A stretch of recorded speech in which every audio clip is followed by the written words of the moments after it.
Hello everyone, I am here to help you today. I know you use this video to fall asleep, so before that like the video and subscribe to the channel. Also, where are you from and what time are you watching now? Get comfortable and relax. The headlights flickered and my heart sank. Not now, not here. I was driving home from my sister's place, taking the long way. To avoid traffic, the storm had been brewing all day, but now it unleashed its full fury. Rain pelted my windshield like tiny bullets, and the wipers struggled to keep up. The road ahead was a blur of darkness and water. That's when my car decided to give up. It started with a strange grinding noise. I eased off the gas, hoping it would stop, but then the engine cut out completely. I coasted to the side of the road, my stomach twisting into knots. I sat there for a moment, trying to process what had just happened. The rain drummed on the roof, creating a cacophony that matched my racing thoughts. I was stuck in the middle of nowhere in a storm with a dead car. I tried the key again, praying for a miracle. Nothing, not even a click. My phone was the next logical step. I stumbled for it in my purse, my hand shaking slightly. No signal, of course. Come on, I muttered, holding the phone up to the window. Still nothing, just a mocking no service and message staring back at me. I took a deep breath, trying to calm myself. Someone would come along eventually, right? It was just a matter of waiting it out. I locked the doors and settled in, watching the rain hammer down on the window windshield. Minutes stretched into an hour, then two. The rain didn't let up. The road stayed empty. I could feel panic starting to creep in, but I kept telling myself it would be fine. I turned off the headlights to save the battery and sat in the dark. The sound of the rain was deafening, pounding against the roof of the car. There were moments where I swore I heard something else, something moving out there in the dark. I tried not to think about it. It was around the third hour when I finally saw headlights coming from behind me. I felt a huge wave of relief wash over me. I sat up straighter, hoping whoever it was would stop. As the lights got closer, I could see it was a big truck, one of those old beat-up ones, with an engine that rumbled loud even over the rain. The truck slowed down as it passed my car, then stopped a few feet ahead. My heart was racing again, but this time from a mix of relief and nerves. I wasn't sure what kind. A person would stop for a stranded woman in the middle of nowhere in the rain. But at that point, I didn't have much of a choice. I saw the driver's door open, and a man stepped out. He was tall, wearing a baseball cap pulled low over his face, in a dark jacket. He stood there for a moment, looking at my car through the rain, before walking over. I cracked my window just a bit, enough to talk, but not too I didn't want to let the rain in, but also something about him made me hesitate. Car trouble? He asked, leaning down a little to peer inside. Yeah, it just died on me a few hours ago, I replied, trying to sound calm. I've been waiting for someone to pass by. He looked around, scanning the empty road, then back at me. No service out here, huh? I shook my head. None. He was quiet for a moment, then smiled a little too wide, showing a bit too many teeth. Lucky I came by then, he said, his voice too casual. Not a lot of people take this road at night, especially in weather like this.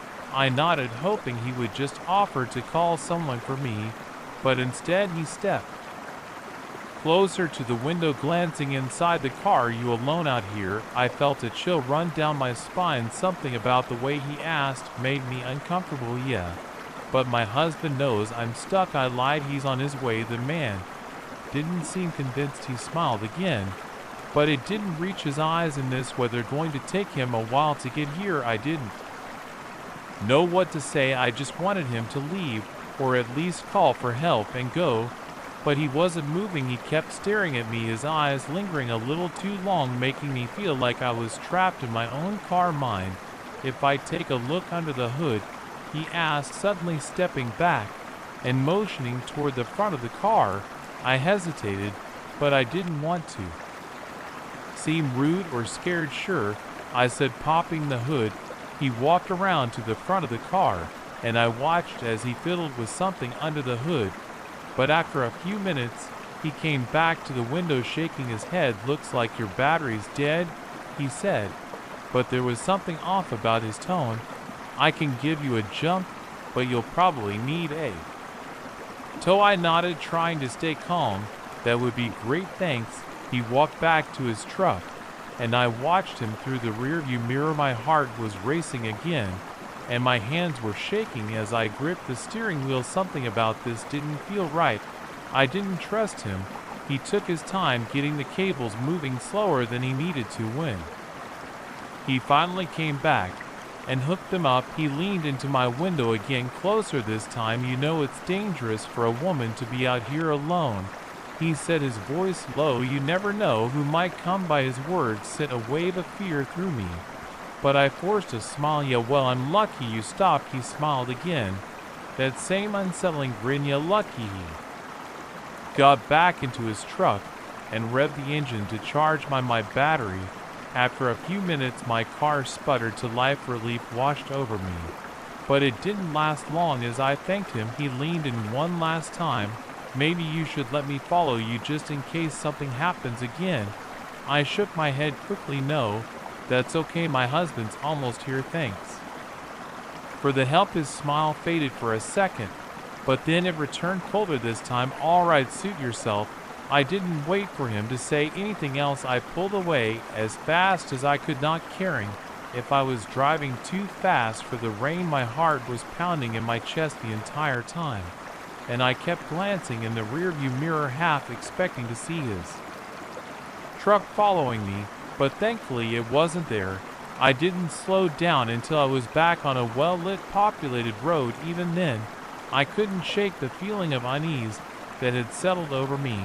As I drove, my mind raced with what ifs. What if I hadn't lied about my husband? What if I had let him follow me? What were his true intentions? The more I thought about it, the more I realized how vulnerable I had been. I made it home safely that night, but the experience stayed with me every time I drive alone now, especially at night or in bad weather. I think about that man. I think about how quickly a simple car breakdown can turn into something potentially dangerous. I've since learned to always be prepared. I keep an emergency kit in my car, complete with jumper cables, a flashlight, and a portable battery pack for my phone. I make sure someone always knows where I am when I'm traveling alone, and I trust my instincts. If something doesn't feel right, it probably isn't. The night taught me that the real monsters aren't always supernatural beings or movie villains. Sometimes they're just ordinary people who take advantage of others in vulnerable situations. It's a lesson I'll never forget, and one I hope others can learn from without having to experience it firsthand. As I settled into bed that night, the storm still raging outside, I couldn't help but feel grateful that I had made it home safely, grateful for the instincts that had kept me cautious, and grateful for the wake-up call that had made me more aware of my surroundings. But even as I drifted off to sleep, a part of me couldn't shake the image of that man's smile, too wide and too cold, or the sound of his voice as he suggested following me home. In my dreams I saw headlights in my rearview mirror, always there, no matter how fast I drove or how many turns I took. The experience changed me in ways I'm still discovering. I'm more cautious now, more aware of the potential dangers that lurk in everyday situations. But I'm also stronger, more prepared, and more determined to never let myself be a victim. As the days passed, I found myself checking the local news, half expecting to see a story about a woman who wasn't as lucky as I had been, but there was nothing, just the usual reports of minor accidents and weather-related incidents. Sometimes I wonder if I overreacted, if the man was just trying to help and my fear had twisted his actions into something sinister. But then I remember the look in his eyes, the way he lingered too long, asked too many questions, and I know that trusting my instincts was the right thing to do. I've shared my story with friends and family, urging them to be careful, to be prepared. Some listened with wide eyes, promising to be more cautious. Others brushed it off, assuring me that nothing like that would ever happen to them. I hope they're right, But I know better now. I know that danger can find you when you least expect it on a lonely road in the middle of a storm, that the experience has become a part of me now, a constant reminder to stay alert, to trust my gut, and to never take my safety for granted. It's a heavy lesson, but one I'm grateful to have learned without paying a higher price.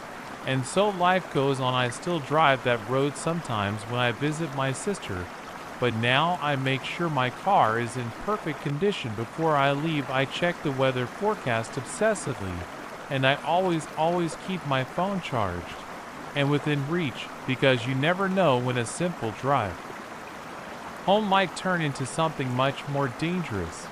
And when it does, being prepared might just save your life.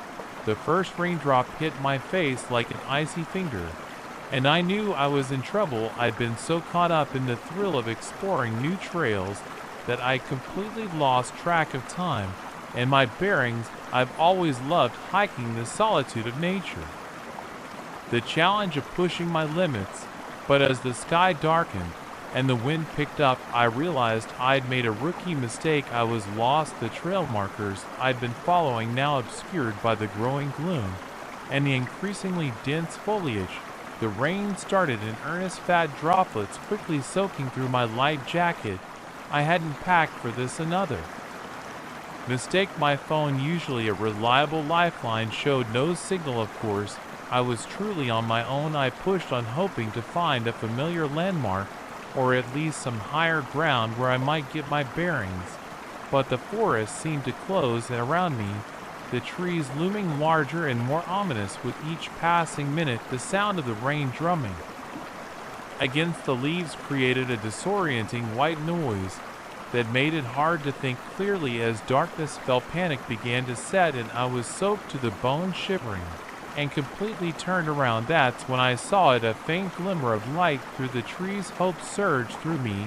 Maybe it was a ranger station, or at least another hiker with a campfire. I stumbled towards the light, branches whipping at my face, mud sucking at my boots. As I got closer, I could make out the shape of a small cabin. It wasn't much, just a simple wooden structure, but in that moment, it looked like salvation. I approached the door, my heart pounding. This deep in the woods, who knew what or who I might find? But I was out of options. I raised my hand and knocked, the sound barely audible over the howling wind and pounding rain. For a long moment, there was nothing. Then, just as I was about to knock again, I heard movement inside. Slow, shuffling steps approached the door. I held my breath as it creaked over open. The man who stood before me was not what I expected he was. Old, impossibly old, with a face so lined and weathered it looked like a topographical map. His eyes, pale and roomy, seemed to look right through me. Hello, I stammered, water dripping from my chin. I'm so sorry to bother you, but I've gotten lost in the storm. Could I possibly come in and warm up for a bit? The old man didn't respond immediately. He just stood there staring at me with those unsettling eyes. Then slowly, he stepped back, opening the door wider. Come in, he said, his voice a dry rasp that sent a shiver down my spine. You shouldn't be out in this weather. I hesitated for a moment, my instinct screaming at me that something wasn't right. But the howling wind at my back made the decision for me. I stepped inside. The cabin was DIY, lit by a single oil lamp casting long shadows across the sparse furnishings. A small fire crackled in a stone fireplace, and I gravitated towards it, grateful for the warmth. Thank you so much, I said, turning to face my host. I don't know what I would have done if I hadn't found your cabin. The old man had shuffled to a rickety chair by the fire. He lowered himself into it with a groan, his joints creaking almost as loudly as the chair. Not many people come this way, he said, his eyes never leaving me, especially not on a night like this. I tried to smile, but something about his gaze made it difficult. I got turned around on one of the trails. I thought I knew where I was going, but I trailed off, suddenly aware of how foolish I sounded. The old man nodded slowly. The forest can be treacherous. It doesn't like outsiders. I laughed, nervous, unsure how to respond to such a strange statement. Well, I'm certainly grateful for your hospitality. Once the storm passes, I'll be on my way. The storm won't pass, he said with a certainty that chilled me more than the rain had. Not for a long while. I looked towards the single window streaked with rain. The wind howled outside, as if to confirm his words. Do you have a phone I could use? I asked, trying to keep the desperation out of my voice. My family will be worried sick. The old man shook his head. No phone, no electricity, just me and the forest. My heart sank. I was truly cut off from the world, alone with this strange old man in his isolated cabin. I tried to reassure myself he had taken me, and after all, surely he meant me no harm. As if reading my thoughts, he spoke again. You're safe here for now. The way he said "for now" made my skin crawl. I forced another smile. I appreciate that. I'm sure I'll be able to find my way once it's light out. He didn't respond, just continued to stare at me with those pale, unblinking eyes. The silence stretched between us, broken only by the crackling of the fire and the relentless pounding of the rain.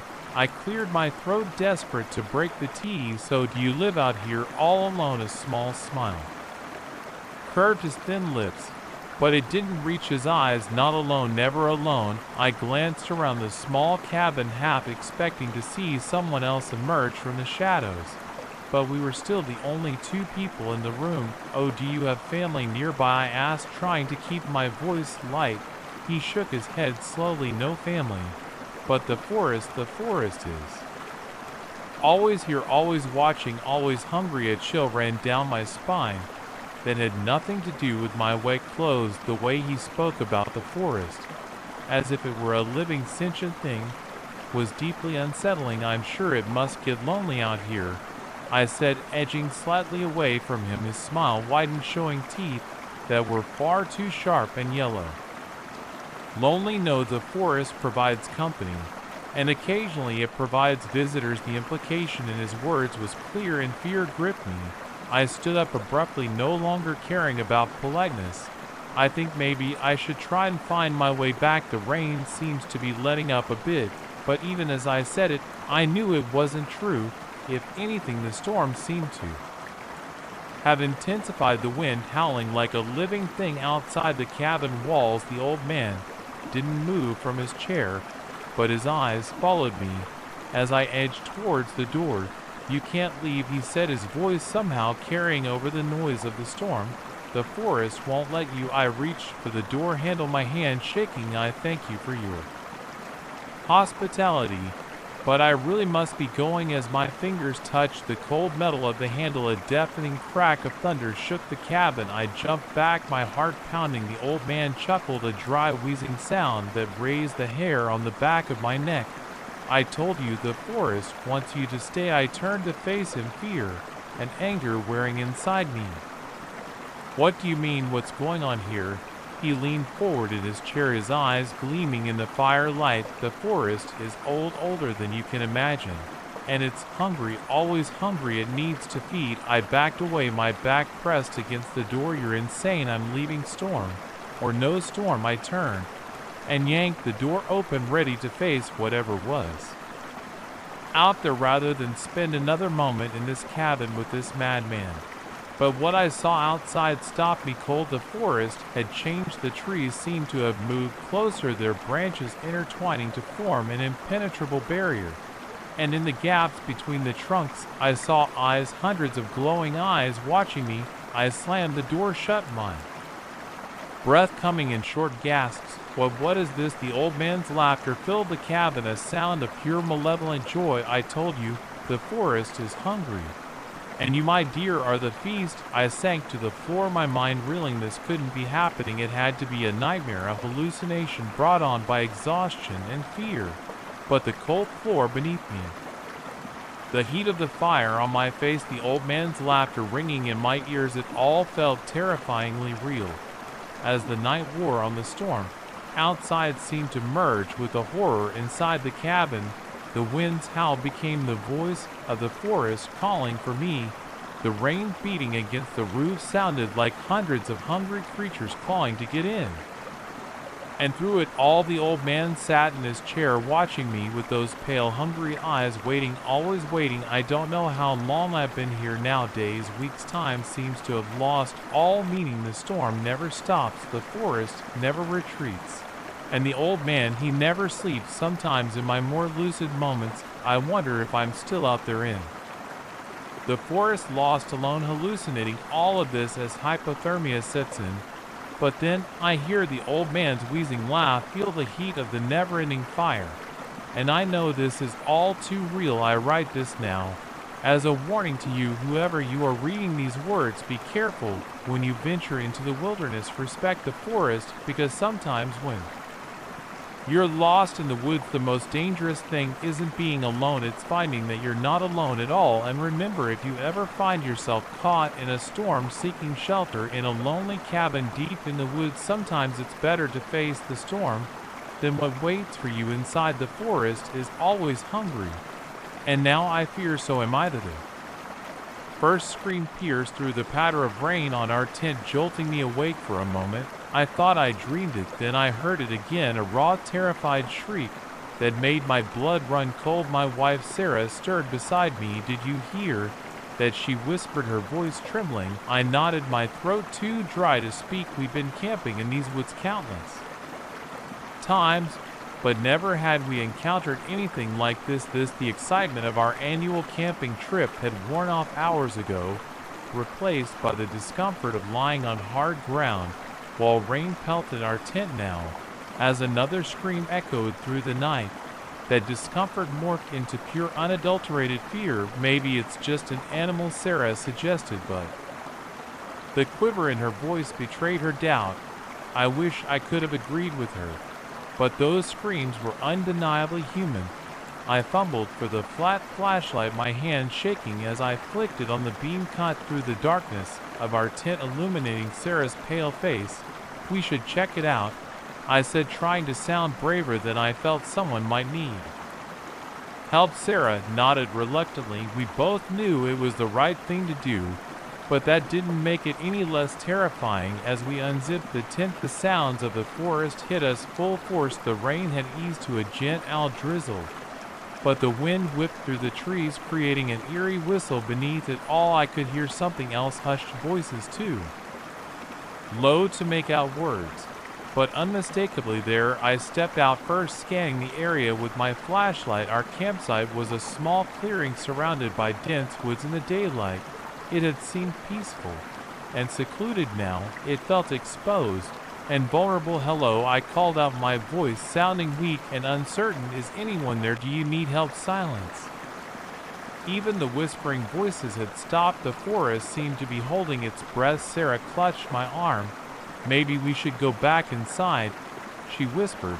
I was about to agree when I saw it, a flicker of movement at the edge of the clearing. I swung the flashlight towards it, but whatever it was had vanished into the shadows. Did you see that? I asked Sarah. She nodded, her grip on my arm tightening. What was it? Before I could answer, we heard it. Footsteps, slow, deliberate footsteps crunching on the leaf-strewn ground. They were coming from all around us, closing in on our campsite. Panic surged through me. I grabbed Sarah's hand and pulled her back towards the tent. We need to get out of here, I hissed. But as we turned, the beam of my flashlight fell on a figure standing directly in our path. It was a man, or at least it had the shape of a man. He was tall and gaunt, dressed in tattered clothes that hung from his frame like rags on a scarecrow. But it was his face that made my heart stop, or rather the lack of it where his features should have been. There was only a blank, featureless expanse of skin. Sarah's scream tore through the night, matching the ones that had woken us earlier. I stumbled backward, dragging her with me, only to bump into something solid spinning around. I found ourselves face to face with another of these creatures. They were everywhere, emerging from the woods like ghosts, materializing from the mist. Each one was different, some short, some tall, some thin, some bulky, but they all shared that same terrifying, featureless face. "Run!" I yelled, pulling Sarah towards the gap between two of the figures. We sprinted into the woods, branches whipping at our faces, roots threatening to trip us. With every step behind us, I could hear the creatures giving chase, their footsteps surprisingly fast and coordinated for beings that seemed so unnatural. We ran blindly through the forest with no idea where we were going or what direction would lead us to safety. The beam of the flashlight, still clutched tightly in my hand, bounced wildly, creating a strobe-like effect that made the wood seem even more disorienting. There, Sarah gasped, pointing ahead through the trees. I could see lights, a road, or maybe a house. Either way, it was our best chance. We pushed ourselves harder, ignoring the burning in our lungs and the ache in our legs. The light grew closer, and I allowed myself a glimmer of hope. Maybe we would make it out of this nightmare after all. But just as we were about to break through the tree line, something grabbed my ankle. I went down hard, the flashlight flying from my hand and disappearing into the underbrush. Sarah stumbled to a stop, turning back. "For me, go!" I yelled, struggling against whatever had hold of me. "Get help." For a moment, she hesitated, then, with a sob, she turned and ran towards the lights. I watched her go, praying she'd make it to safety. Cold, strong hands gripped my arms, pulling me to my feet.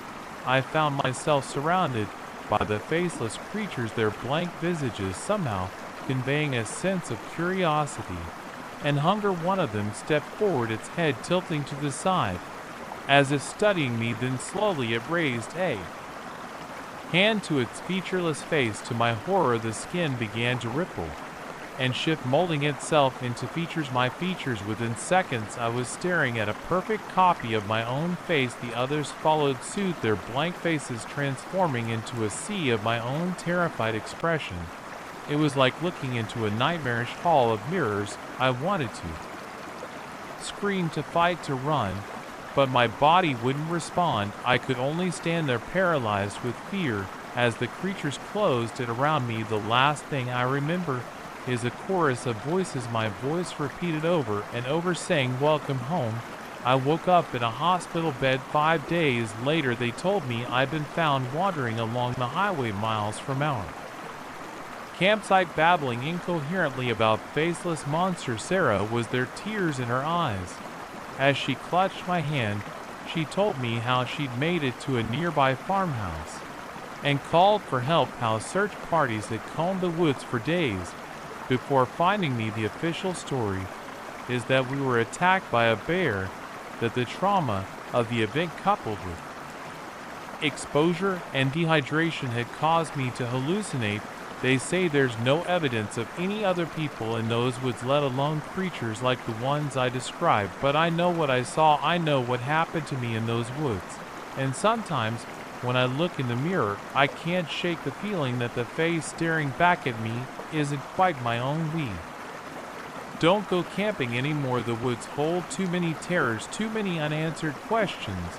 But even in the safety of our home, I can't escape the memory of that night. Every time I close my eyes, I see those blank faces. Every time I hear a noise in the dark, I'm back in those woods, surrounded by creatures wearing my face. And sometimes in the dead of night, I hear whispers, voices that sound like mine, but aren't they called to me, urging me to return to the forest, to come home. I try to ignore them. I try to convince myself it was all just a nightmare, a product of fear and imagination.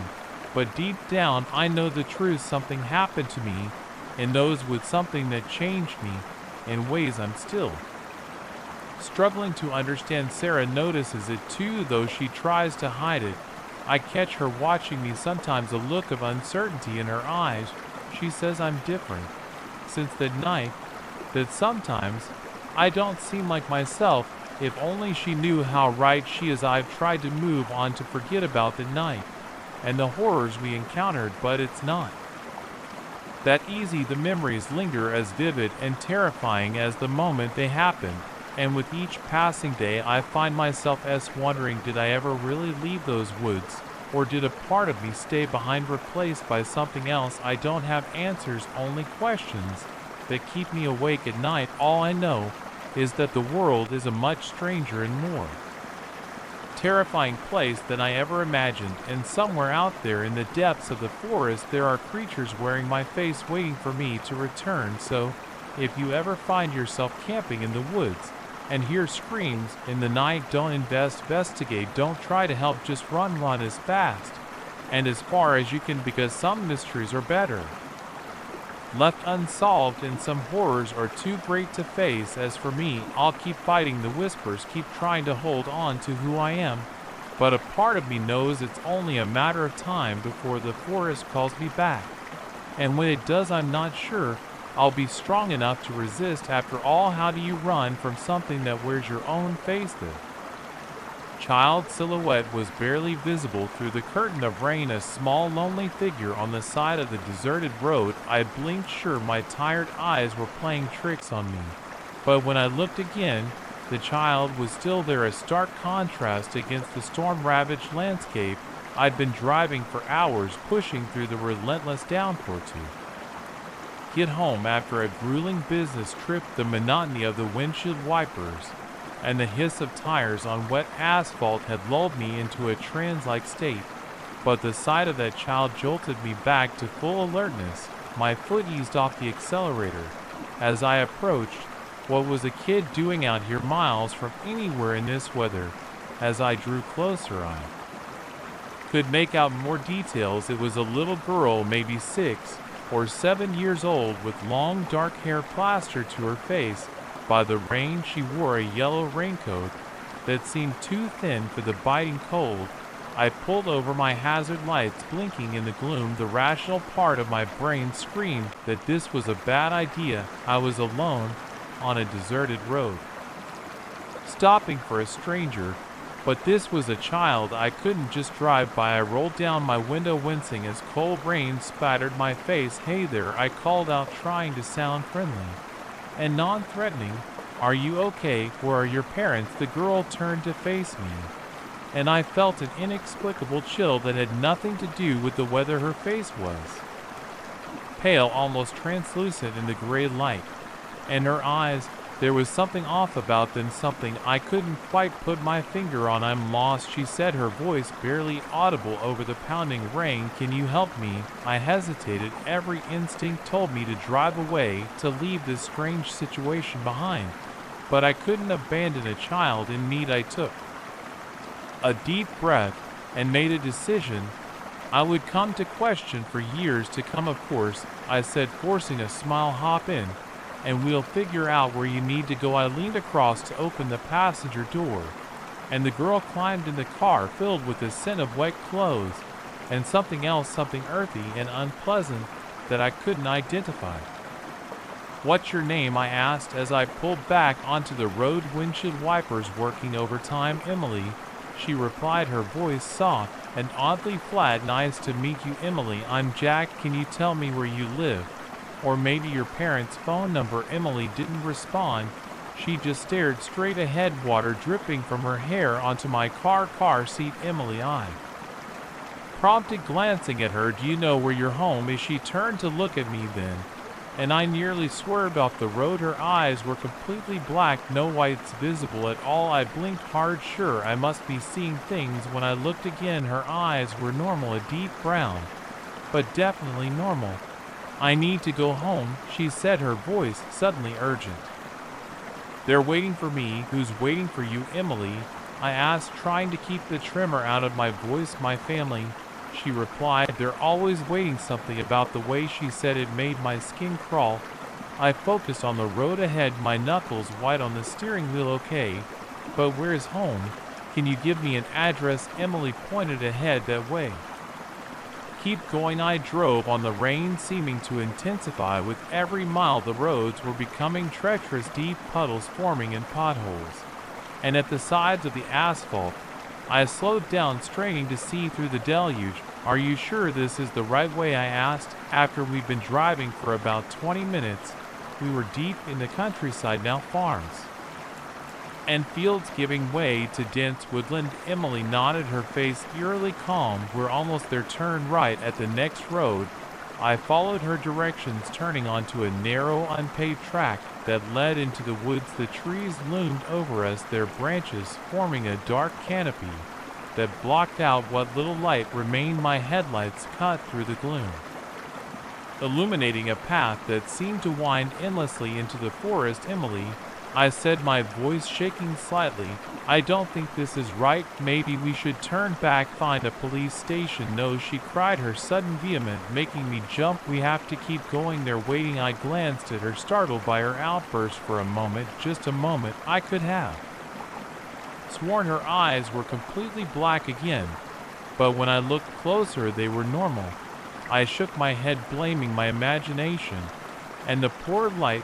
We drove on in silence, the only sounds the rumble of the engine and the constant drumming of rain on the roof. The trees pressed in closer, their branches scraping against the sides of the car. I had to slow to a crawl to navigate the increasingly narrow and twisting path. Just as I was about to insist, we turned. Woods opened up into a small clearing. In the center stood a house, if you could call it that. It was more like a shack, its wooden walls gray with age, windows dark and empty. No light shone from within, no sign of life at all. "We're here," Emily said, her voice filled with an emotion I couldn't identify. Was it joy, fear? I couldn't tell. I stopped the car, staring at the dilapidated structure before us. "Emily, are you sure this is where you live? It doesn't look like anyone's home." She didn't answer. When I turned to look at her, my blood ran cold. She was gone. The passenger seat was empty, with no sign that anyone had ever been there. No wet stains on the seat, no muddy footprints on the floor mat, nothing. I sat there, frozen, my mind struggling to process what was happening. Had I imagined the whole thing? Was I losing my mind? A movement in my peripheral vision caught my attention. I turned to look out the windshield, and my heart nearly stopped. There, standing in front of the house, was Emily. But she wasn't alone. Surrounding her were shadowy figures, tall and unnaturally thin. I couldn't make out their features in the gloom, but I could feel their eyes on me. Emily raised her hand and waved, a smile spreading across her face. But it wasn't a child's smile of innocence and joy. It was something else entirely, something that made my blood run cold. I threw the car into reverse, my foot slamming down on the accelerator. The tires spun in the mud for a heart-stopping moment before finding purchase. I shot backward down the narrow path, branches whipping against the windows. I don't remember much of the drive back. It's all a blur of rain and darkness and bone-deep terror. I didn't stop until I reached the nearest town, pulling into a brightly lit gas station like a ship finding safe harbor in a storm. I sat there for a long time, shaking, trying to make sense of what had happened. When I finally worked up the courage to check the passenger seat in the light, there was no sign that Emily had ever been there. No mud, no water, nothing. I reported the incident to the local police, but they found nothing. No evidence of the house in the woods, no missing children matching Emily's description. They put it down to an overactive imagination fueled by fatigue and the stressful driving conditions. But I know what I saw, I know what I experienced, and I'll never forget the chill that ran down my spine when I saw those figures surrounding Emily, or the smile on her face as she waved goodbye. I don't drive that road anymore. I avoid long trips in the rain, and whenever I see a child alone by the side of the road, I can't help but remember Emily and the terror of that night. Sometimes helping a stranger isn't the right thing to do. Sometimes it's the beginning of a nightmare. So, if you're ever driving on a lonely road in the rain, and you see a child standing alone, think twice before you stop, because you never know who or what might be waiting in the shadows, ready to welcome you home. The elevator shuddered to a stop between floors, plunging me into darkness. For a moment, I stood frozen, my heart pounding in my chest. Then, as if on cue, the emergency lights flickered to life, casting an eerie red glow throughout the small space. I'd been working late again, burning the midnight oil to meet a deadline. The office had been empty for hours, just me and the gentle hum of my computer. When I finally decided to call it quits, the storm outside had reached its peak. Lightning flashed across the sky, followed by booming thunder that seemed to shake the very foundations of the building. Now trapped in this metal box, I could still hear the storm raging outside. The wind howled through the elevator shaft, creating an unsettling whistle that set my teeth on edge. I fumbled for my phone, hoping to call for help, but the screen remained stubbornly dark. No signal. Hello, I called out, my voice sounding small and frightened in the confined space. Can anyone hear me? Silence was my only answer. I pressed the emergency button, but nothing happened. No alarm, no voice from speaker assuring me that help was on the way, just more silence. I took a deep breath, trying to calm my racing heart. It's okay, I told myself. Someone will notice. The elevator isn't working. They'll come looking for you. But even as I thought it, I knew it wasn't true. It was the middle of the night, and I was the only one in the building. No one was coming. That's when I heard it, a soft scraping sound like nails dragging across metal. At first, I thought it was just the wind, or maybe the elevator cable settling. But then I heard it again, louder this time, and unmistakably coming from above me. I looked up, my eyes straining in the dim red light. The ceiling of the elevator seemed to ripple, as if something was moving on the other side. My breath caught in my throat as I watched a small bulge form in the metal, pushing downward. Then, to my horror, the bulge split open. A hand emerged, pale and skeletal, its fingers unnaturally long and tipped with sharp black nails. It groped blindly in the air for a moment before finding purchase on the edge of the opening it had created. I pressed myself against the far wall of the elevator, a scream building in my throat, but unable to escape. As I watched, frozen in terror, the hand was joined by another. Together they widened, the hole tearing through the metal as if it were paper. A face appeared in the opening, and I felt my sanity begin to slip. It was humanoid, but only barely. The skin was a sickly gray, pulled tight over sharp cheekbones. The eyes were huge, black, and humanity. And the mouth was filled with row upon row of needle-like teeth. The creature began to lower itself into the elevator, its body contorting in ways that defied the laws of physics. I could hear the bones cracking and popping as it twisted and squeezed through the opening. In that moment, survival instinct took over. I lunged for the elevator doors, my fingers scrabbling at the seam where they met. I pulled with all my might, ignoring the pain as my nails bent and broke. To my surprise and relief, the doors began to part. One could see the hallway outside, dimly lit by more emergency lights. Freedom was just inches away, but as I started to squeeze through the gap, I felt something cold and clammy wrap around my ankle. I looked back and immediately wished I hadn't. The creature had fully entered the elevator and was reaching for me with those impossibly long arms. Its face was split in a grotesque grin, saliva dripping from its needle teeth.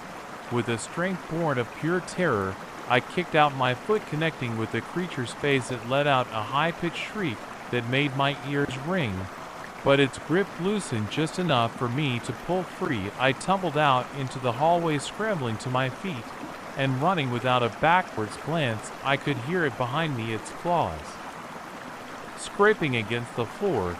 As it gave chase, the sound spurred me on, pushing me to run faster than I ever had before. I reached the stairwell and practically flew down the steps, taking them 3 at a time. The creature's shrieks echoed in the stairwell, sometimes sounding like it was right behind me, other times like it was coming from above or below. By the time I reached the ground floor, my lungs were burning and my legs felt like jelly. But I didn't stop. I burst out of the stairwell and sprinted across the lobby, my eyes fixed on the main doors and the rainy night beyond. Just as I reached the doors, the power came back on. The lobby was suddenly flooded with bright light, momentarily blinding the eye. Blinked rapidly, trying to clear my vision, and that's when I saw it, my reflection in the glass doors. But it wasn't just me standing right behind me. Its face, hovering over my shoulder, was the creature. Its black eyes met mine in the reflection, and its mouth stretched into that terrible toothy grin. I spun around, my heart threatening to burst from my chest, but there was nothing there. The lobby was empty save for me. I stood there for what felt like hours, my back pressed against the door's eyes darting around the lobby. But nothing moved, nothing appeared. Eventually the adrenaline began to wear off, leaving me shaky and exhausted. Had I imagined it all? Was it just a hallucination brought on by stress and lack of sleep? It seemed impossible that such a creature could exist, let alone vanish into thin air. Slowly, cautiously, I made my way back to the elevator. It was working perfectly now, no sign of the hole the creature had torn in the ceiling. The ride up to my floor was uneventful, the elevator moving smoothly and stopping exactly where it should. When I reached my office, everything was as I had left it. My computer was still on the screen, glowing softly in the dark room. Outside, the storm had passed, leaving behind a gentle rain that pattered against the windows. I gathered my things quickly, not wanting to spend another moment in the building. As I was about to leave, something caught my eye. There on the sleeve of my jacket was a single long black hair. I plucked it off, holding it up to the light. It was unlike any hair I'd ever seen, coarse and wiry, more like a bristle than human hair. A chill ran down my spine as I remembered the creature's skeletal hands, its impossibly long fingers. I dropped the hair as if it had burned me and practically ran out of the office. I didn't sleep that night. Every time I closed my eyes, I saw that face, those black eyes, that mouth full of teeth. I kept expecting to hear that scraping sound, to see those long fingers reaching for me from the shadows in the light of day. It all seemed absurd. A monster in the elevator. It was more likely that I dozed off while working and had an incredibly vivid nightmare. The hair could have come from anywhere. Maybe it wasn't even hair at all. But no matter how much I tried to rationalize it, I couldn't shake the feeling of unease. I couldn't forget the terror I'd felt, the certainty that what I'd seen was real. I still work in that building. I still use that elevator, but never alone and never at night. And sometimes when the lights flicker or the elevator shudders, I find myself looking up at the ceiling, half expecting to see those pale hands tearing through the metal, because deep down I know the truth. Something was in that elevator with me that night, something that shouldn't exist. And worst of all, I don't think it's finished with me yet. So, if you ever find yourself working late alone in an empty building and the elevator stops between floors, don't look up, don't listen for that scraping sound.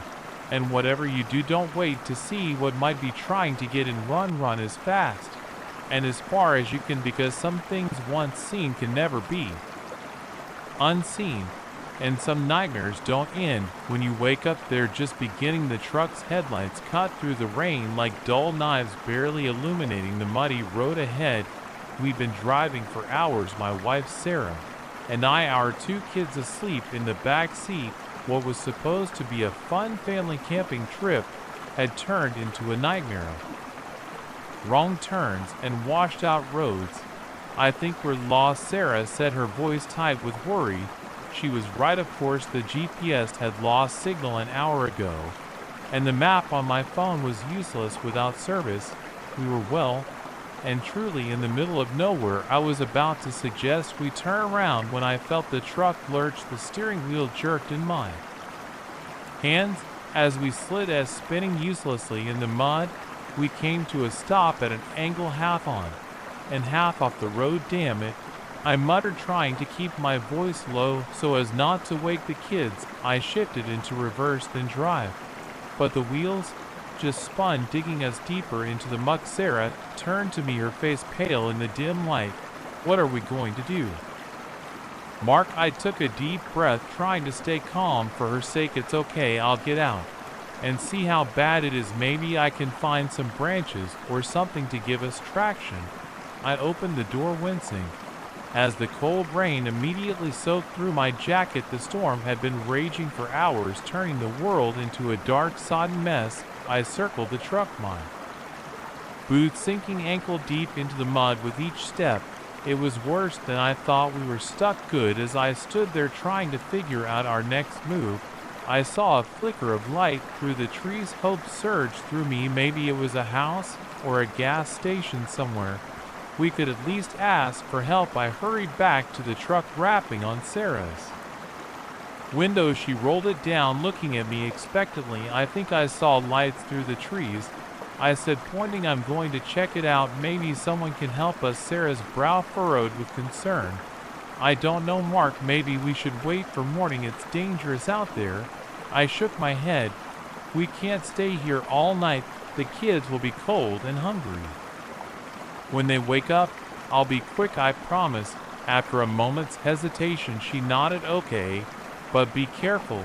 I gave her what I hoped was a reassuring smile, and set off into the woods. The undergrowth was thick, branches whipping at my face as I pushed through. The rain seemed to intensify, if that was even possible, soaking me to the bone within minutes. Just when I was starting to think I'd imagined the light, I broke through into a clearing. There in the center stood a small ramshackle house. A single light burned in one of the windows, a beacon in the stormy night. Relief washed over me as I approached the front door. It was weathered and warped, barely hanging on its hinges. I raised my hand to knock, then hesitated. Something felt off. The hairs on the back of my neck stood up, a chill that had nothing to do with the rain running down my spine. But what choice did I have? We needed help. I took a deep breath and knocked for a long moment. There was nothing. Then I heard movement inside, slow shuffling footsteps approaching the door. It creaked open, revealing a man who looked as old and worn as the house itself. His skin was pale and papery, stretched tight over sharp cheekbones, but it was his eyes that caught my attention. They were an unnaturally bright blue, almost glowing in the dim light. Can I help you? He asked, his voice a dry rasp. I swallowed hard, fighting back the urge to turn and run. I'm sorry to bother you so late, but my family and I are stuck. Our truck slid off the road about a/4 mile back. I was hoping you might have a phone we could use, or maybe a tow rope. The old man stared at me for what felt like an eternity, those eerie blue eyes seeming to look right through me. Finally, he stepped back, opening the door wider. Come in, he said. We'll see what we can do. I hesitated for a moment, every instinct screaming at me to leave, but the thought of Sarah and the kids, cold and scared in the truck, made me step over the threshold. The inside of the house was as dilapidated as the outside. The wallpaper was peeling. The furniture looked like it hadn't been used in decades. A fire crackled in a stone fireplace, casting dancing shadows on the walls. Wait here, the old man said, shuffling off into another room. I stood there, dripping onto the worn floorboards, my eyes dark, guarding around the room. That's when I noticed the photographs. They covered one entire wall, hundreds of them. As I looked closer, my blood ran cold. They were all of people, men, women, children. But something was wrong with each picture. The subjects all had the same terrified expression, their eyes wide with fear. And in the background of each photo, barely visible, was the old man. I was so engrossed in the disturbing images that I didn't hear him return. His voice made me jump. Your family, he said. Where are they? I turned to find him standing much closer than I expected, those blue eyes boring into me. In his hand was not a phone or a tow rope, but a large rusty knife. Terror gripped me, my heart pounding so hard I thought it might burst from my chest. I opened my mouth to speak, but no words came out. The old man's face split into a grin, revealing teeth that were far too sharp to be human. Don't worry, he said, his voice no longer a rasp, but a deep rumbling growl. We'll bring them here, one big happy family. I didn't think. I just moved. I shoved past him, bolting for the door. I could hear him behind me, that inhuman growl turning into a roar of rage. I burst out into the rain, running as fast as I could through the woods branches. whipped at my face. Roots threatened to trip me, but I didn't slow down. I could hear him crashing through the undergrowth behind me far too fast for an old man. Whatever he was, it wasn't human. I broke through the tree line, the truck coming into view. Sarah must have heard me coming because she had already started the engine. I threw myself into the passenger seat, gasping, "Go, go, go." Sarah didn't ask questions. She slammed the truck in to drive the tires spinning in the mud for a heart-stopping moment. Before finally finding purchase, we fishtailed onto the road, the back end sliding dangerously close to the ditch before Sarah straightened us out. As we sped away, I looked in the side mirror. There at the edge of the woods stood the old man. He wasn't chasing us anymore. He just stood there watching us drive away, that terrifying grin still on his face. Then, as we rounded a bend, he was gone. We drove for hours, not stopping until we reached the nearest town. We reported what happened to the police, but they found nothing. No house in the woods, no creepy old man. They put it down to stress and lack of sleep, a shared hallucination brought on by the dangerous driving conditions. But I know what I saw. I know what we escaped from, and I'll never forget the chill that ran down my spine when I saw those photographs, or the inhuman speed with which that old man chased me through the woods. We don't go camping anymore. We stick to well-traveled roads and well-lit cities. But sometimes, when it's raining hard and the power flickers, I can't help but think of that house in the woods. I wonder if it's still there, if that thing is still waiting for unsuspecting travelers to knock on its door. And I wonder, with a fear that never quite goes away, if someday, somehow it might find us again. So, if you're ever driving on a stormy night and your car breaks down on a lonely road, be careful who you ask for help, because sometimes the real monsters aren't in the storm. They're waiting for you to knock on their door. The first knock was so soft, I almost missed it over the sound of rain hammering against the roof. I paused, my hand hovering over the TV remote, straining to listen. There it was again, a gentle tap, tap, tap, barely audible above the storm raging outside. I glanced at the clock, 11:43 p.m. Who could be at my door this late, especially in this weather? I'd been home alone all evening, my roommate away from the weekend. The storm had been building for hours, the wind howling around the corners of our old house, making the windows rattle in their frames. I'd been grateful for the distraction of mindless TV to keep my imagination from running wild. But now, as I stood there listening to that soft, persistent knocking, I felt a chill run down my spine that had nothing to do with the draft seeping under the door. "Hello," I called out, not moving from my spot on the couch. "Who's there?" No answer, just another series of gentle knocks.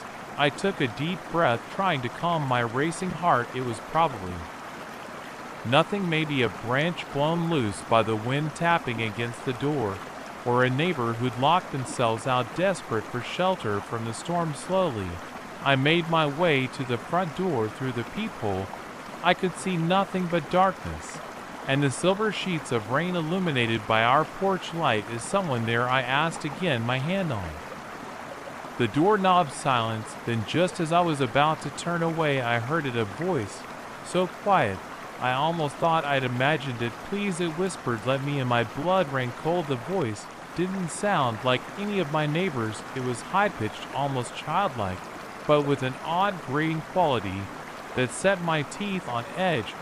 "Who are you?" I demanded, handed, trying to keep the tremor out of my voice. "What do you want, please?" The voice came again, louder this time. "I'm so cold, so wet, let me in." Every instinct I had was screaming at me to back away, to lock every door and window in the house.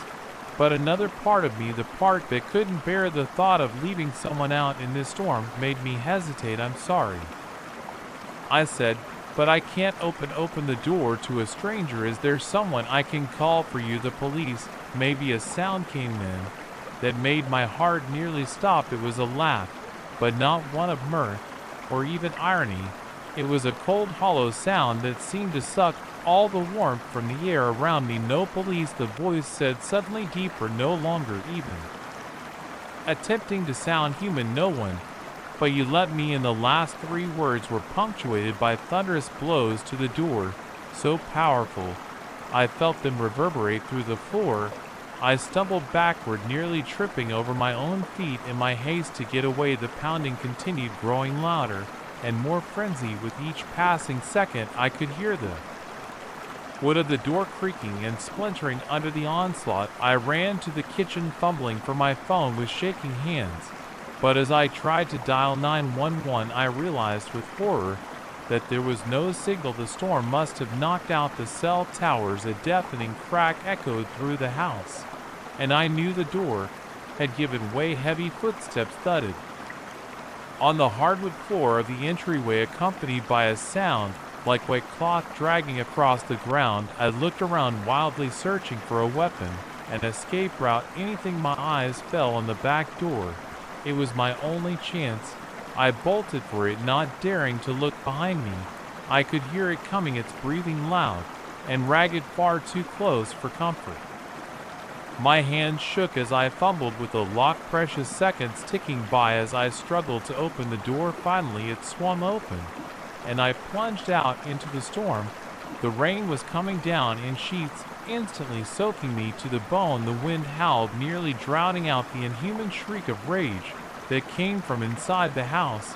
I ran blindly through our backyard, my feet slipping in the mud. I had no plan, no destination in mind. My only thought was to get as far away from that thing as possible. I reached the edge of our property, where a dense line of trees marked the beginning of the woods behind our house.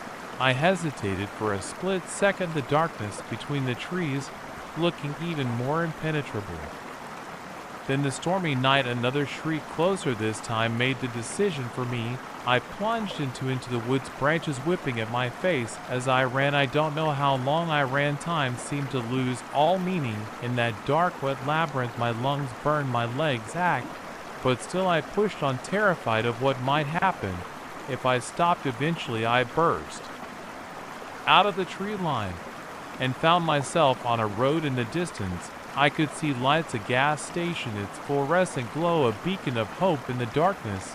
I staggered towards it, relief flooding through me as I saw a police car parked out front. I was safe.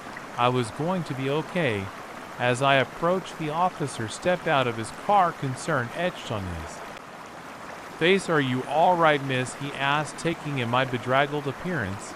I opened my mouth to respond, to pour out the whole terrifying story, but something made me stop. Over the officer's shoulder, I saw movement in the shadows beyond the gas station's bright lights. A figure stood there, tall and misshapen, its form seeming to shift and widen in the darkness. As I watched, frozen in terror, it raised a hand, no, not a hand, a mass of writhing tentacles, and pressed a finger to where its mouth should be. The message was clear: say nothing or else. I looked back at the officer, who was still waiting for my response. I'm fine, I stammered, just got caught in the storm, took a wrong turn on my walk. The officer didn't look entirely convinced, but he nodded. "Well, let's get you inside and dried off.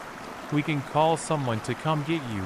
As he led me towards the gas station, I couldn't resist one last glance over my shoulder. The figure was gone, but I could have sworn I heard that cold, hollow laugh carried on the wind. I spent the night in the gas station, wrapped in a scratchy blanket. The attendant found in the back, waiting for the storm to pass. I didn't tell anyone what had really happened. Who would believe me when morning came and the rain finally stopped? I made my way back home. The front door was intact, showing no signs of the violent entry I'd witnessed the night before. Inside, everything was as I'd left it. There were no muddy footprints, no signs of an intruder. Had I imagined it all? Was it just a vivid nightmare brought on by the storm and too many late-night horror movies? But then I saw it there on the floor. Just inside the front door was a single long black feather. As I picked it up, it seemed to WI between my fingers as if it were alive. I dropped it with a gasp and watched as it dissolved into a puddle of inky black liquid that quickly evaporated, leaving no trace behind. In that moment, I knew it hadn't been a dream. It was real, all of it. And whatever the thing was, it wasn't finished with me. I moved out of that house the very next day. I told my roommate and my family that I just needed a change of scenery. But the truth is, I couldn't bear to spend another night there wondering if that thing would come back. Even now, years later, I still wake up sometimes in the middle of the night, my heart racing, sure that I've heard that soft tap, tap, tap at my door. And every time there's a storm, I make sure all my doors and windows are locked tight, because I know the truth that most people don't. Sometimes the monsters that come knocking in the night are all too real, and once they found you, they never truly let you go.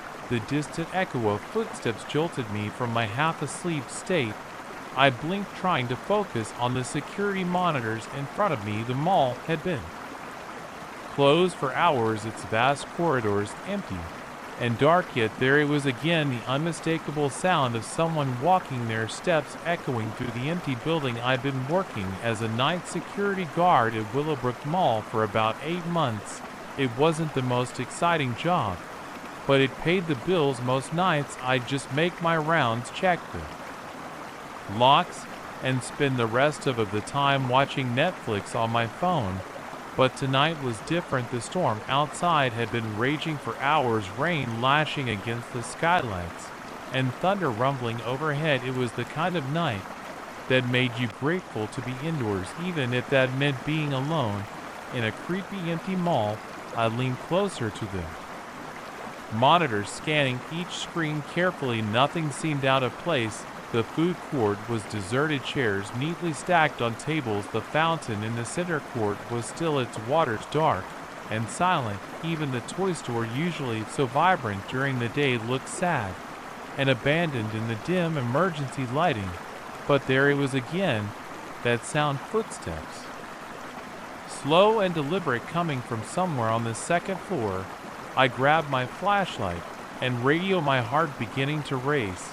It was probably nothing, I told myself. Maybe some Merchant Marie's had fallen off a shelf, or a stray cat had somehow gotten in. But as I made my way up the motionless escalator, I couldn't shake the feeling that something was very wrong. The second floor was even darker than the first, the emergency lights casting long, eerie shadows. I swept my flashlight back and forth, its beam cutting through the darkness. "Hello," I called out, my voice sounding small and uncertain in the vast space. "Security, is anyone there?" Silence. Then, just as I was about to convince myself I'd imagined the whole thing, I heard it, a voice, soft and distant, coming from the direction of the department store at the end of the corridor. "Help me," it said, barely more than a whisper. I froze, my flashlight beam shaking slightly. "Who's there?" I called out, trying to keep my voice steady. "This is security. The mall is closed. You need to leave immediately, please." The voice came again, louder this time. "I'm lost. I can't find my way out." Against my better judgment, I started walking towards the sound. The department store loomed ahead, its entrance a gaping maw of darkness. As I got closer, I could see that the security gate was up. That was impossible. I checked it myself during my last round. I stepped into the store, my flashlight illuminating racks of clothing and shelves of merchandise. "Hello," I called out again. "Where are you?" A movement caught my eye, a flash of white disappearing behind a display of mannequins. I hurried towards it, my heart pounding in my chest. As I rounded the corner, I saw a small figure huddled on the floor. It was a child, a little girl in a white dress, her face hidden in her hands. "Hey there," I said softly, crouching down to her level. "Are you okay? How did you get in here?" The girl didn't respond. She just sat there completely still, her face still hidden. "It's all right," I continued, reaching out a hand. "I'm here to help. Let's get you out of here and find your parents." "Okay." Slowly the girl lowered her hands. I felt my blood run cold where her face should have been. There was only a smooth, blank expanse of skin. I scrambled backward, nearly dropping my flashlight in shock. The girl, if you could call it, that stood up, its movements jerky and unnatural. It took a step towards me, its head tilting to one side at an impossible angle. "What the hell?" I gasped, my back hitting a clothing rack. Hangers clattered to the floor around me. The thing that looked like a little girl opened its mouth, a dark gaping hole appearing in its featureless face. From it came a sound that will haunt me for the rest of my days. It was like 1,000 voices screaming in agony all at once. I didn't think, I just ran. I sprinted out of the department store, not daring to look back. I could hear it behind me, its footsteps, no longer slow and deliberate, but rapid, gaining on me with inhuman speed. I reached the escalator and practically flew down it, taking the steps 3 at a time. I risked a glance over my shoulder and immediately wished I hadn't. The thing was at the top of, but it wasn't using the steps. It was crawling down the handrail on all fours, its body contorting in ways that defied physics. I ran faster than I ever had in my life, my lungs burning, my heart feeling like it might burst from my chest. I could see the exit ahead, the glass doors promising safety beyond. Just as I reached them, I heard a crash behind me. I turned to see the thing had leaped from the escalator, landing on a kiosk and crushing it beneath its weight. It stood up slowly, its blank face turning towards me with shaking hands. I fumbled for my keys, trying to find the one that would unlock the door. I could hear it coming closer, its footsteps echoing in the empty mall. Finally, I found the right key. I shoved it into the lock, turned it, and burst out into the stormy night. I didn't stop running until I reached my car in the far corner of the parking lot. As I fumbled with my car keys, I looked back at the mall. There, pressed against the glass doors, was the faceless child. It stood perfectly still, watching me. Then slowly it raised one hand and waved. I got into my car and drove away as fast as I could, not caring about the speed limit or the rain-slicked roads. I didn't stop until I was miles away, pulling into a 24-hour diner where I spent the rest of the night jumping at every sound and shadow. I never went back to that job. I called the next day and quit, making up some excuse about a family emergency. I couldn't bring myself to tell them the truth. Who would believe me? But sometimes late at night, when the wind is howling and the rain is pounding against my windows, I think about that mall. I wonder if that thing is still there, wandering the empty corridors, waiting for someone else to hear its cry for help. And I wonder, with a fear that never quite goes away, if someday somehow it might find me again. So if you're ever in a place that should be empty, a closed store, an abandoned building, or a dark and silent mall, and you hear footsteps or a voice calling for help, don't investigate, don't try to be a hero, just run as fast and as far as you can, because some things that lurk in the darkness are best left undisturbed, and once they've seen you, they never forget, they never stop hunting, and sooner or later, when you least expect it, they'll find you. Just like I know deep in my bones that one day that faceless child will find me, and when it does, I can only hope I'll be ready. The old house loomed before us, a dark silhouette against the storm-ravaged sky. Lightning flashed, illuminating its decrepit facade for a split second before plunging it back into shadow. I glanced at my best friend Mike and saw my own apprehension mirrored in his eyes. Maybe this isn't such a good idea, I said, having to raise my voice to be heard over the howling wind and pelting rain. Mike shook his head, rain dripping from his dead hair. Come on, Alex, we've come this far. It's just an old house. What's the worst that could happen? I wish I'd never found out the answer to that question. We'd been on our way back from a concert in the city when the storm hit.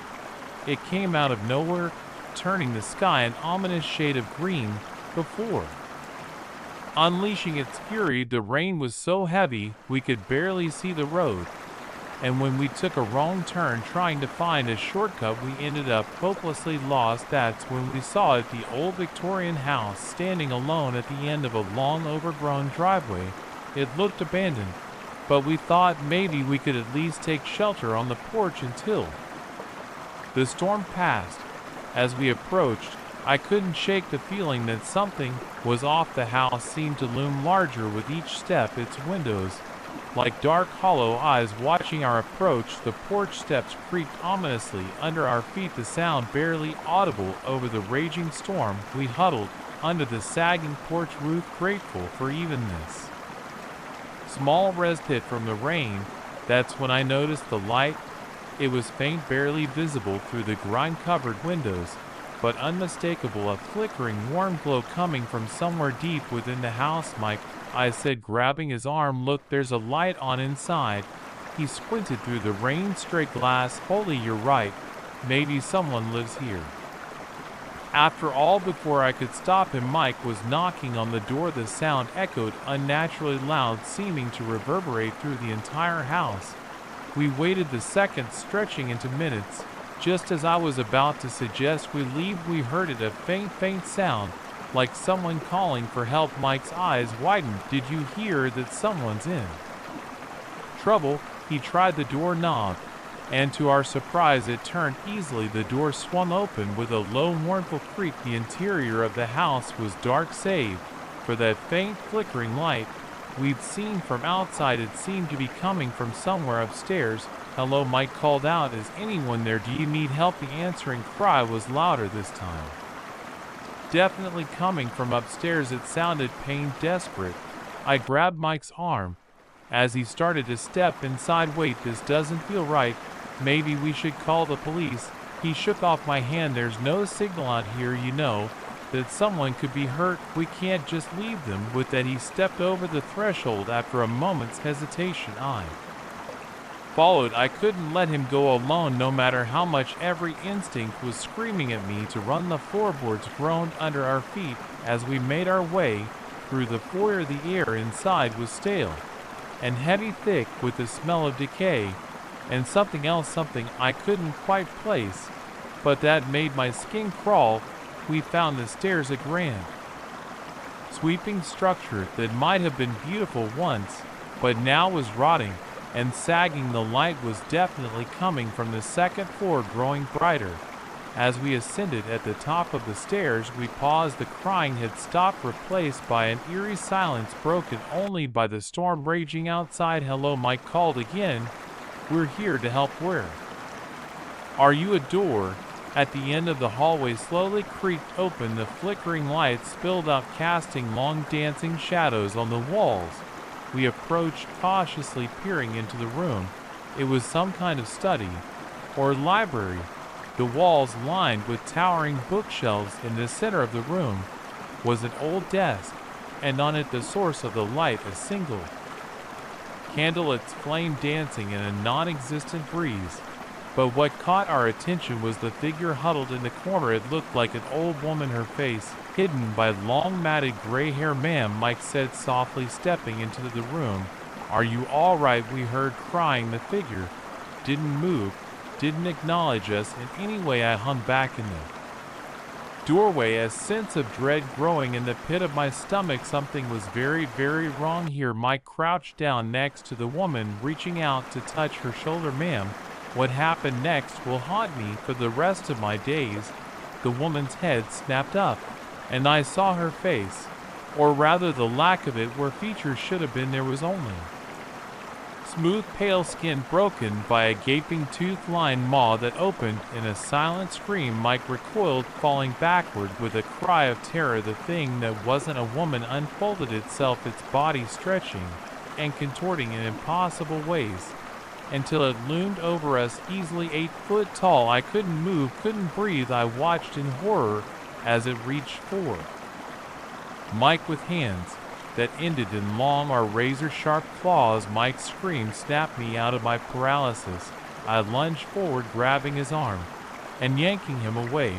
Just as those deadly claws slashed through the air where he had been run, I yelled, pulling him towards the door. We sprinted down the hallway, the things in human shrieks echoing behind us. I chanced a glance over my shoulder and immediately wished I hadn't. It was crawling after us, its body twisting and writhing as it scuttled along the walls and ceiling like some monstrous spider. We practically flew down the stairs, our feet barely touching the steps. I could hear it right behind us, its claws scraping against the wood. We burst out of the front door and into the storm, not stopping, not looking back. We ran through the overgrown yard, branches whipping at our faces, mud sucking at our feet. Finally, we reached the car. I fumbled with the keys, my hands shaking so badly I could barely get them into the ignition. The engine roared to life, and I slammed the car and drive tires spinning in the mud before finally finding purchase. As we sped away, I allowed myself one last look in the rearview mirror. There, standing in the middle of the road, was the thing from the house. It raised one grotesquely long arm, almost as if it was waving goodbye. We drove for hours, not speaking, not stopping, until we were far away from that house. We never spoke about what happened that night, not to each other, not to anyone who would believe us. But sometimes late at night, when the wind is howling and the shadows seem to move on their own, I think about that house. I wonder if it's still there, waiting for the next to seek shelter from the storm. And I wonder, with a fear that never quite goes away, if that thing is still there too, waiting patiently for someone else to hear its cry for help. So, if you're ever driving on a stormy night and you see an old abandoned house, don't stop, don't seek shelter, keep driving no matter how bad the weather gets, because sometimes the storm isn't the most dangerous thing out there, and some doors, once open, can never truly be closed again. The engine sputtered and died, leaving me stranded in the middle of the bridge. As if on cue, the sky opened up, unleashing a torrent of rain that turned the world into a watery blur. I sat there, hands gripping the steering wheel, heart pounding in my chest. Of all the places to break down, this had to be the worst. I'd been driving for hours, trying to outrun both the storm and my own thoughts, the fight with my girlfriend, the stress of my job, the feeling that my life was spiraling out of control. I thought a long drive might clear my head. Instead, it had led me here, to this desolate bridge in the middle of nowhere, with angry clouds above and churning water below. I tried the key again, praying for the engine to turn over, but it was no use. The car was dead. I reached for my phone, already knowing what I'd find. No signal, of course. Not that would be too easy. Rain lashed against the windows, driven by a wind that seemed to want to push my car right off the bridge. I peered through the windshield, trying to gauge how far I was from either end. The bridge stretched out before and behind me, disappearing into the I couldn't see land in either direction. That's when I saw them. At first, I thought it was just a trick of the light, shadows playing in the rain, but as I squinted, I could make out shapes moving on the bridge. People, no, not people. The shapes were too tall, too thin there. Movements too fluid to be human. They emerged from the mist like ghosts, dark silhouettes against the gray backdrop of the storm. There were 3 of them spread out across the width of the bridge, moving towards my car with a slow, deliberate pace. My mouth went dry, my palms sweating despite the chill in the air. Every instinct screamed at me to run, but where could I go? I was trapped on this bridge, my dead car, the only shelter from whatever was approaching. As they drew closer, I could make out more details, each one making my heart race faster. They were impossibly tall, at least 8 feet, with limbs that seemed too long and thin for their bodies, their faces. I couldn't see their faces, just smooth, featureless expanses where features should have been. They reached my car, surrounding it. One stood at the front, one at the back, and one right outside my driver's side window.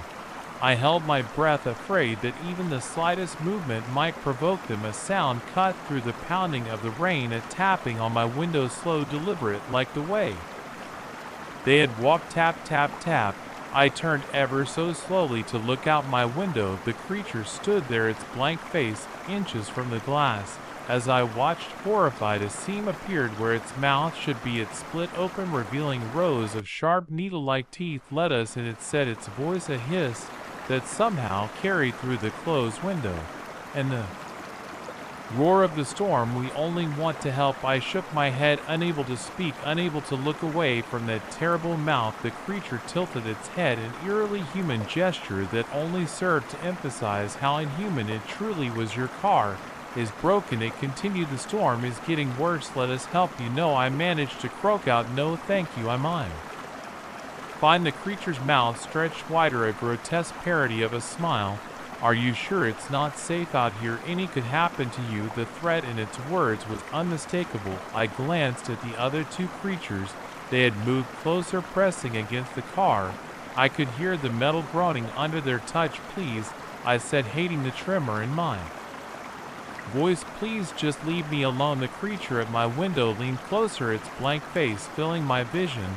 We can't do that, it said. You see, we're hungry, so very hungry. And you look delicious. Terror surged through me, breaking through the paralysis of fear. I lunged for the key, turning it desperately. To my shock and relief, the engine roared to life. I didn't stop to question this miracle. I slammed the car into drive and floored the accelerator. The creature shrieked, a sound that set my teeth on edge and made my vision blur. The car shot forward a cliff, and I felt a moment of resistance, then a sickening thud as I hit one of them. But I didn't stop. I couldn't stop. I drove blindly through the rain, my headlights barely penetrating the gloom. I could hear things hitting the roof and sides of the car. Were they jumping on it, throwing things? I didn't dare look. I just drove faster than I'd ever driven in my life, praying to whatever might be listening that I'd reached the end of this nightmare bridge after what felt like hours, but was probably only minutes. I saw at the end of the bridge solid ground ahead. I nearly cried with relief. As soon as my tires hit asphalt, the pounding on my car stopped. The shrieking faded away, replaced by the steady drumming of rain. I didn't slow down, didn't look back. I just kept driving, putting as much distance between me and that bridge as I could. Spiderweb pattern spreading across the glass, but it was the smear of something dark and viscous across the front bumper that made my stomach turn. I couldn't bring myself to look at it too closely. I never reported what happened. Who would believe me? I told my girlfriend I'd had an accident, swerved to avoid an animal on a rainy night. She was just relieved I was okay. But I'm not okay, not really. I can't sleep without seeing those faceless creatures in my dreams. I can't drive over bridges without breaking into a cold sweat. And every time it rains, I find myself checking the shadows, sure that I'll see those tall, thin shapes emerging from the gloom.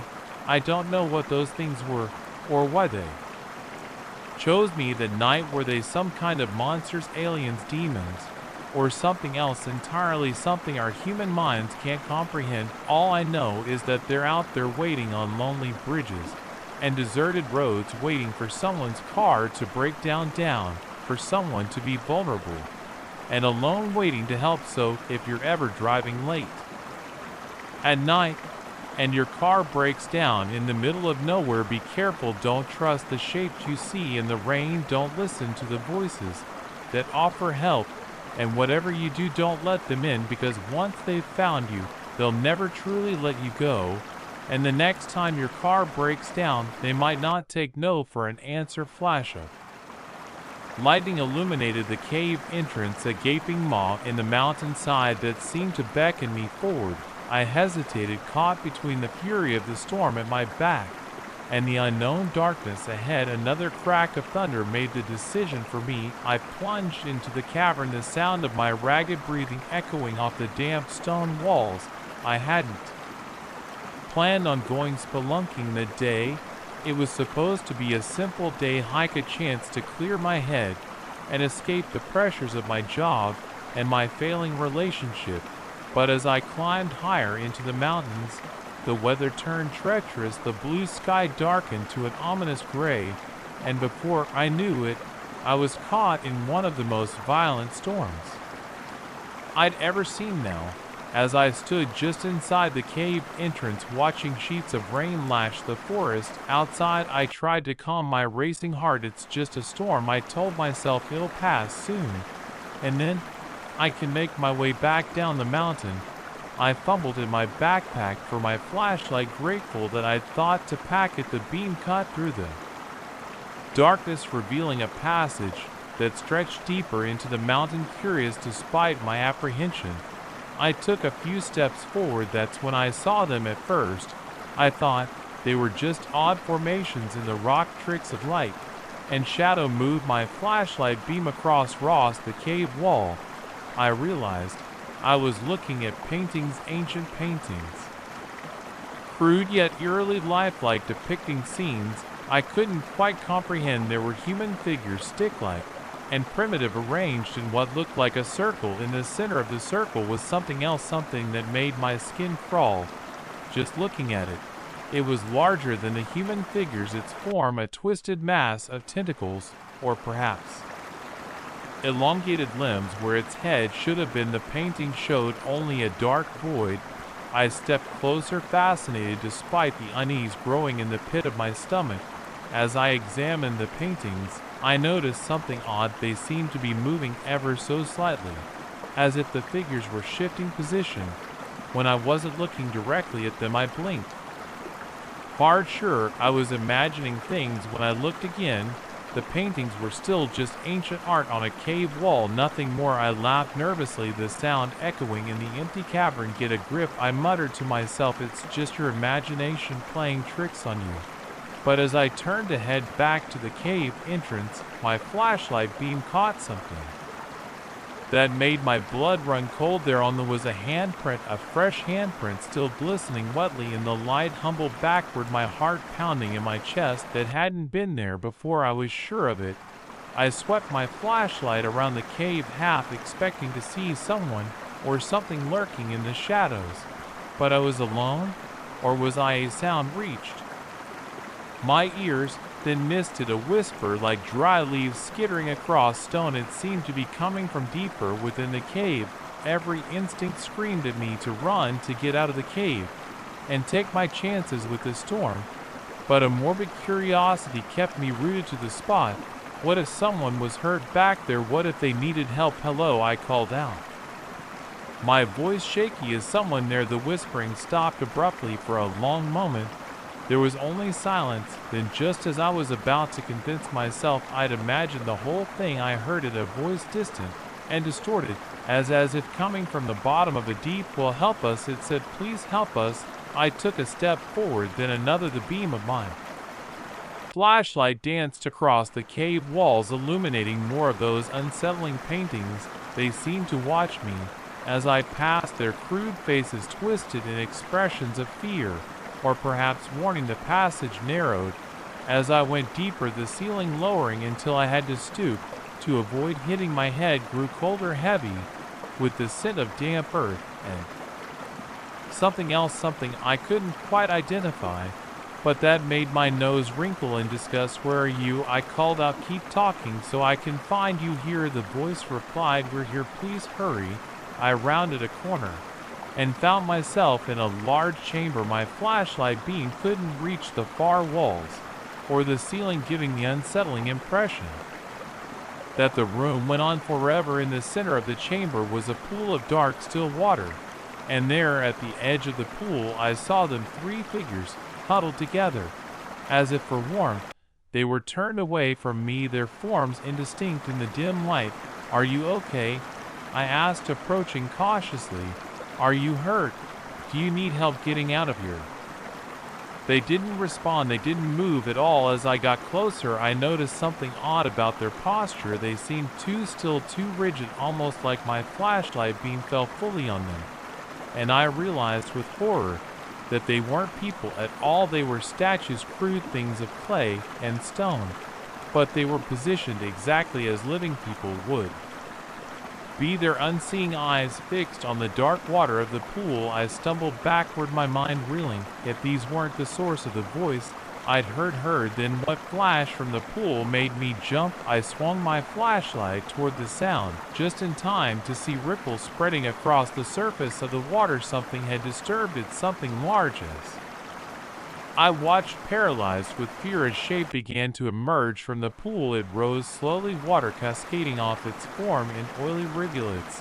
It was huge, its body a thing mass of tentacles, or perhaps impossibly elongated limbs. And its head, I screamed. I couldn't help it. Where its head should have been, there was only a swirling vortex of darkness, a void that seemed to draw in all light and hope It was the thing from the paintings, the ancient terrible thing that the primitive artists had tried to capture on the cave walls. And it was real, it was here. Thank you for coming, it said, its voice the same one that had called for help, but now I could hear the malevolence in it, the ancient hunger. We've been waiting so long for someone to join us. I turned and ran, dropping my flashlight. In my panic, I fled through the dark passages, my hands scraping against the rock walls. As I desperately sought the way out behind me, I could hear it coming, its many limbs scrabbling against the stone, its bulk squeezing through passages that should have been too small for it. By some miracle, I found the cave entrance, out into the storm, rain lashing my face and wind howling in my ears. But I didn't stop. I ran down the mountain, slipping and sliding on the wet rocks, branches whipping at my face as I plunged through the underbrush. I didn't stop running until I reached my car parked at the trailhead. As I fumbled with my keys, I glanced back up the mountain. There, silhouetted against the stormy sky, I saw a shape, a massive writhing shape that seemed to dwarf the trees around it. I got in my car and drove away as fast as I could, not stopping until I was miles away from that cursed mountain. I never told anyone what happened that day. Who would believe me? But I know what I saw. I know what's waiting in that cave, hungry and patient, ready to lure in the next unsuspecting hiker who seeks shelter from the storm. So, if you're ever hiking in the mountains and you find yourself caught in a sudden storm, be careful where you seek shelter. Some caves are better left unexplored, and some things that call for help don't really need saving at all. They're just hungry, and they've been waiting a very, very long time for dinner to arrive. The stuffed bear sat on my doorstep, its black button eyes staring blankly into the stormy night. I stood frozen, one hand on the doorknob as rain pelted down around me. Where had it come from? And more importantly, where was the child? It belonged to. I'd been home alone all evening, trying to distract myself from the raging storm outside with mindless TV shows. The power had flickered a few times, but thankfully had stayed on. It was just past midnight when I heard it, a sound so faint I almost missed it over the howling wind and pounding rain. A child's cry. At first I thought I imagined it, but then I heard it again, louder this time. It seemed to be coming from right outside my front door. Without thinking, I rushed to open it, expecting to find a lost child seeking shelter from the storm. Instead, I found nothing, just the rain-soaked porch and the stuffed bear looking for all the world like it had been carefully placed there. I picked up the toy, water dripping from its matted fur. It was old, well-loved, the kind of stuffed animal a child would be devastated to lose. But there was no child inside. Hello, I called out, peering into the darkness. Is anyone there? The only answer was a crack of thunder that shook the windows. I stepped back inside, clutching the bear, and closed the door. My heart was racing, and I couldn't shake the feeling that something was very, very wrong. I set the bear on the coffee table and grabbed my phone, intending to call the police. But as I dialed, I realized there was no signal. The storm must have knocked out the cell towers. Another cry pierced the night, louder this time. It was definitely coming from outside. I rushed to the window, pulling back the curtain to look out. For a moment, I saw nothing but rain and darkness. Then a flash of lightning illuminated the street, and I saw her, a little girl no more than 6 or 7, standing in the middle of the road. She was soaked to the bone, her long dark hair plastered to her face, and she was staring directly at my house. Without hesitation, I grabbed my raincoat and ran outside. Child or no child, I couldn't leave her out there in this storm. Hey, I called out, jogging towards her. Are you okay? Where are your parents? As I got closer, I realized something was off. The girl hadn't moved, hadn't reacted to my voice at all. She just stood there, rain streaming down her face, her eyes fixed on a point just over my shoulder. I slowed my approach, a chill that had nothing to do with the rain running down my spine. Sweetie, can you hear me? I was just a few feet away from her now, close enough to see that her skin was pale, almost translucent in the dim light, close enough to notice that she wasn't. Blinking, wasn't even seeming to breathe. Suddenly her head snapped towards me, her eyes locking onto mine. I stumbled backward, a scream caught in my throat. Her eyes were completely black, no whites, no iris, just endless pools of darkness. "Where is he?" she asked, her voice a raspy whisper that somehow carried over the storm. "Who?" I stammered, my feet rooted to the spot in terror. "My bear," she said. "You took him. I want him back." I opened my mouth to respond, to tell her the bear was in my house, that she could have it back. But before I could speak, she was gone, not running away, not fading into the darkness. She simply wasn't there anymore, as if she'd never existed at all. I ran back to my house, slamming the door behind me and locking it. With shaking hands, I leaned against it, my heart pounding so hard I thought it might burst from my chest. What had I just seen? It couldn't be real. It had to be a hallucination, a trick of the light and the storm. But as I turned around, I saw something that made my blood run cold. The bear was gone. In its place on the coffee table was a puddle of water, and next to it, written in what looked horribly like blood, were 2 words: "Thank you." I didn't sleep that night. I sat huddled on my couch, every light in the house blazing, jumping at every creak and groan of the old building settling. When dawn finally broke, I was exhausted, my eyes gritty from lack of sleep and too much crying in the light of day. It all seemed absurd, a ghost child, a haunted stuffed animal. It had to have been a dream, a vivid nightmare brought on by stress in the storm. But as I went to make coffee, desperate for caffeine, I saw something that stopped me in my tracks. There on my front porch, visible through the kitchen window, was a small wet footprint, a child's footprint. I called in sick to work that day. I couldn't bear the thought of leaving the house. Instead, I spent hours researching local history, looking for any stories of missing children, of accidents on my street. What I found chilled me to the bone. 50 years ago, almost to the day, a little girl had gone missing in this very neighborhood.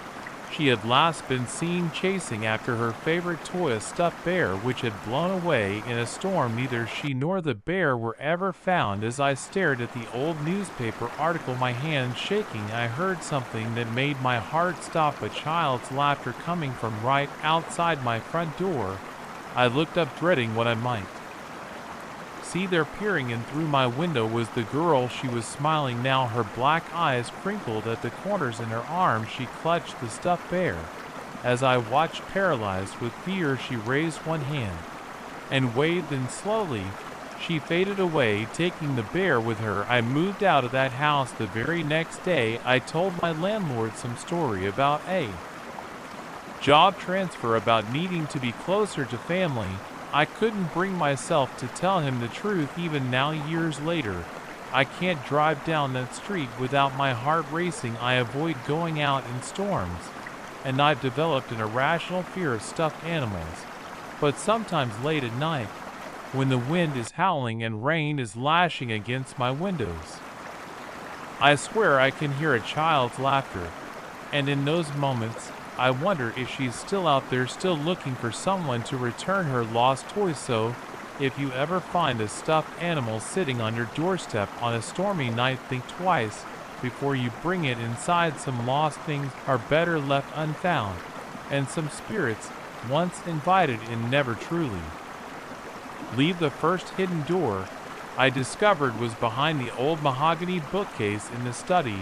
I stood there frozen in disbelief as the massive piece of furniture swung open with an ominous creak, revealing a dark passage beyond. That was the moment I realized the house I just bought was hiding more secrets than I could have ever imagined. It had seemed like such a good deal at the time, a sprawling Victorian mansion on the outskirts of town, going for a fraction of what it should have cost. The real estate agent had been vague about its history, muttering something about the previous owners leaving in a hurry.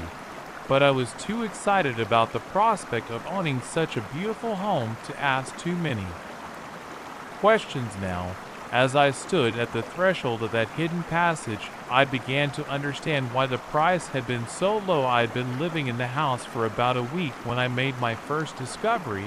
I was reorganizing the study, trying to make space for my own books among the volumes was left behind by the previous owners. As I was moving the heavy bookcase, my hand brushed against something on its back, a small, almost imperceptible lever. Curiosity got the better of me. I pulled it, and that's when the bookcase swung open, nearly knocking me off my feet. The passage beyond was dark and musty, the air heavy with the scent of damp earth and decay. I hesitated for a moment, every horror movie I'd ever seen flashing through my mind. But the allure of the unknown was too strong to resist. I grabbed a flashlight from my desk drawer and stepped into the passage. The beam of light revealed rough stone walls covered in a thick layer of cobwebs. The floor was packed dirt, uneven and treacherous.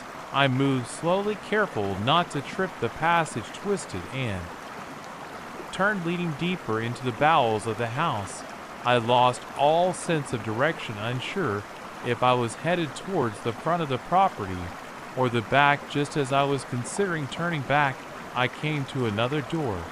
This one was made of heavy wood reinforced with iron bands. It looked ancient, far older than the house itself.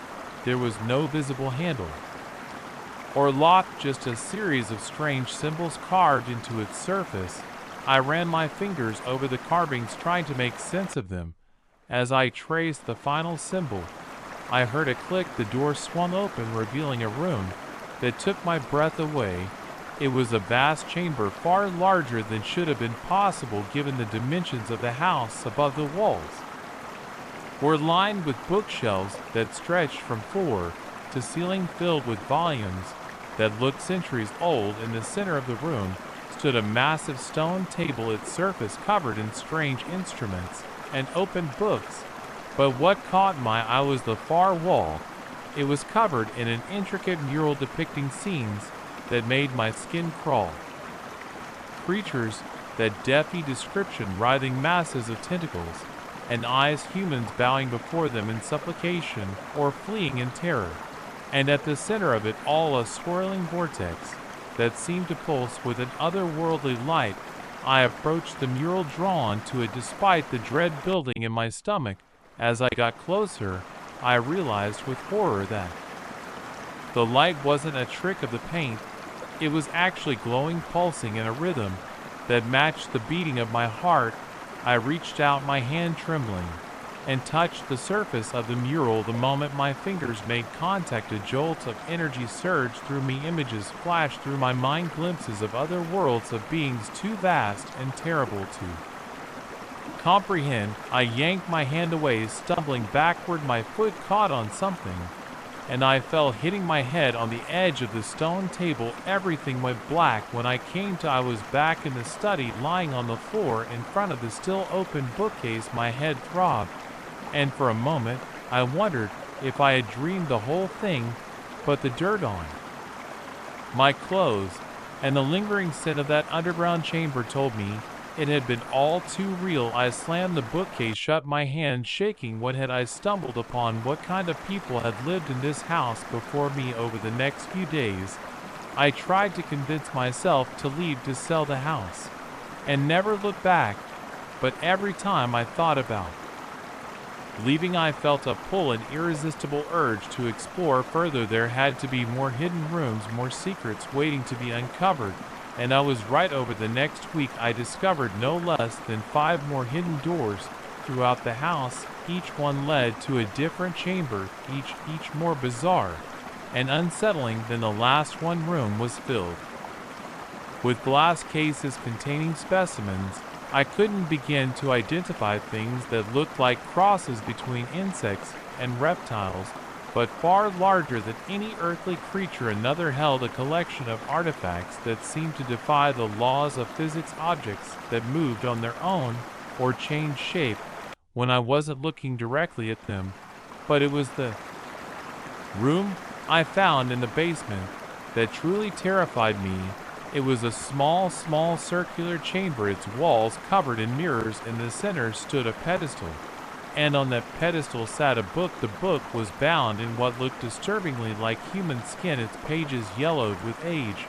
As I approached it, I could hear a faint whispering, as if the book itself was trying to speak to me. With trembling hands, I opened it. The pages were filled with writing in a language I'd never seen before, accompanied by diagrams that made my eyes hurt to look at, but somehow impossibly I could understand what it was saying. It was a guide, a manual for opening doorways, not just the hidden doors in the house, but doorways to other places, other worlds, and the things that lived in those worlds. The book described them in terrifying detail. I slammed the book shut, my heart racing. This was too much. I had to get out of there, had to get away from this house and all its impossible secrets. But as I turned to leave, I caught a glimpse of something in one of the mirrors. It wasn't my reflection staring back at me. It was a something else, something with too many eyes and a mouth full of needle-like teeth. I ran scrambling up the basement stairs and through the house. I didn't stop until I was outside, gasping for breath in the cool night air. That was 3 days ago. I haven't been back inside since then. I've been sleeping in my car, trying to work up the courage to either go back in and face whatever is in that house, or to run as far away as I can. But I know deep down that it's too late for running. Whatever was in that book, whatever I saw in that mirror, it's aware of me now. I opened doors that were never meant to be opened, and now I have to deal with the consequences. So I sit here writing this as a warning to anyone who might come across it. If you ever find a house that seems too good to be true, a place with more rooms than it should have, and secrets hiding behind every wall, don't let curiosity get the better of you. Some doors are meant to stay closed. Some mysteries are better left unsolved, because once you open those doors, once you uncover those secrets, there's no going back. And the things waiting on the other side, they're always hungry for new victims. I think I hear something moving inside the house now. I think it's time for me to face what I've unleashed. If anyone finds this, remember my story. And whatever you do, don't buy the house at the end of Willow Street. Some properties come with far too high a price. The woman's eyes were wild with terror as she pounded on the gas station door. Rain plastered her hair to her face, and she kept glancing over her shoulder, as if expecting something to emerge from the darkness. I hesitated, my hand on the lock. It was past midnight, and I was the only one working the graveyard shift. Opening the door went against every safety protocol, but the desperation in her face made me pause. I've been working at Pete's Gas and Go for about 6 months now, and I've seen my fair share of strange customers, drunk college kids stumbling in at 3 a.m. for snacks, truckers with 1,000-yard stares buying their 5th cup of coffee, even the occasional shady character that made me glad for the bulletproof glass around the register. But I'd never seen anyone like this woman. She couldn't have been much older than me, maybe mid-20s. But the fear in her eyes made her look both younger and older at the same time. Her clothes were soaked through mud, caking her jeans and sneakers. There was a wild, hunted look about her that set off every alarm bell in my head against my better judgment. I cracked the door open. "Ma'am, are you okay?" She practically fell into the store, her breath coming in ragged gasps. "Please," she panted, "you have to help me." Thereafter me, I quickly locked the door behind her, my heart racing. "Who's after you? Should I call the police?" She shook her head violently, sending droplets of water flying. No, police. They wouldn't believe me. No one would." I led her to the small seating area where truckers sometimes ate their microwave burritos. She collapsed into a chair, her whole body shaking. I grabbed a bottle of water from the cooler and handed it to her. "Here, drink this. Take a deep breath and tell me what's going on." She gulped down half the bottle before speaking my name. "Sarah, I was driving home from visiting my sister. The storm hit, and I took a wrong turn trying to find a shortcut." I nodded, encouraging her to continue. Outside, the rain pounded against the windows, and lightning illuminated the empty parking lot, and brief electric flashes. I ended up on this old road miles from anywhere my car. It just died right in the middle of nowhere. She paused, her eyes growing distant. That's when I saw them. A chill ran down my spine. Saw who Sarah's voice dropped to a whisper. They came out of the woods. At first, I thought they were people, maybe locals coming to help, but the way they moved, she shuddered. It wasn't right, too fluid, like their bones weren't solid, and their faces. She trailed off, her eyes filling with tears. I wanted to comfort her, to tell her it was just her imagination playing tricks on her in the storm, but something in her voice, in the raw terror in her eyes, made me hold my tongue. What about their faces? I asked softly. They didn't have any, she whispered, just smooth, blank skin where features should. I could feel them looking at me, hungry, so hungry. I felt the hairs on the back of my neck stand up. This had to be some kind of delusion, right? Maybe she'd hit her head when her car broke down, or maybe a movement outside caught my eye. I turned to look, and for a split second, I saw something that made my blood run cold. A figure impossibly tall and thin gliding across the parking lot, its head turned towards the store. And even through the rain-stray glass, I could see the smooth, featureless expanse where a face should have been. I blinked, and it was gone, just an empty parking lot and the relentless rain. When I turned back to Sarah, she was staring at me with wide eyes. You saw it, didn't you? She whispered. I opened my mouth to deny it, to rationalize what I'd seen, but the words wouldn't come. Instead, I found myself nodding. Sarah let out a choked sob. They followed me. Oh God, they followed me here. I tried to stay calm, to think rationally. Okay, let's call the police. Whatever's out there, they can help. I reached for the phone behind the counter, but as I did, the lights flickered once, twice, and then we were plunged into darkness. The hum of the refrigerators died, leaving us in eerie silence, broken only by the sound of rain and our own ragged breathing. They're here, Sarah whimpered. I fumbled for the flashlight. I kept under the counter, my hand shaking so badly I almost dropped it. As the beam cut through the darkness, I saw something that made my heart stop. Pressed against the glass door were three figures, tall and possibly thin, their bodies swaying slightly, as if moved by an unfelt breeze, and their faces. Sarah was right. There were no features, no eyes or nose or mouth, just smooth, pale skin stretched over elongated skulls. As I watched, frozen in terror, one of them raised a hand. Long, spindly fingers ended in sharp points that looked more like claws than nails. It pressed its hand against the glass, and to my horror, I saw the material begin to ripple and distort as if it were melting. The safe room, I gasped, suddenly remembering the reinforced storage area in the back. Come on. I grabbed Sarah's arm and pulled her towards the back of the store. We stumbled through the darkness, knocking over displays of chips and candy. As we went behind us, I heard the sound of shattering glass and knew the creatures had broken through the door. We reached the safe room. Just as I heard their footsteps entering the store, I shoved Sarah inside and followed, slamming the heavy metal door shut and engaging the multiple locks. For a moment we stood there, and in the darkness, our ragged breathing the only sound. And slowly a scratching noise began on the other side of the door, soft at first, then growing louder, more insistent. What do they want? I whispered. Sarah's voice was hollow with despair. They want us. The scratching turned to pounding, the whole door shuddering with each impact. I don't know how long we huddled there in the dark, listening to those things try to break through. It felt like hours. Just when I thought the door couldn't take much more, the pounding stopped and eerie silence fell, broken only by a sound that chilled me to my core. A voice, raspy and inhuman, speaking from just outside the door. We can wait, it said.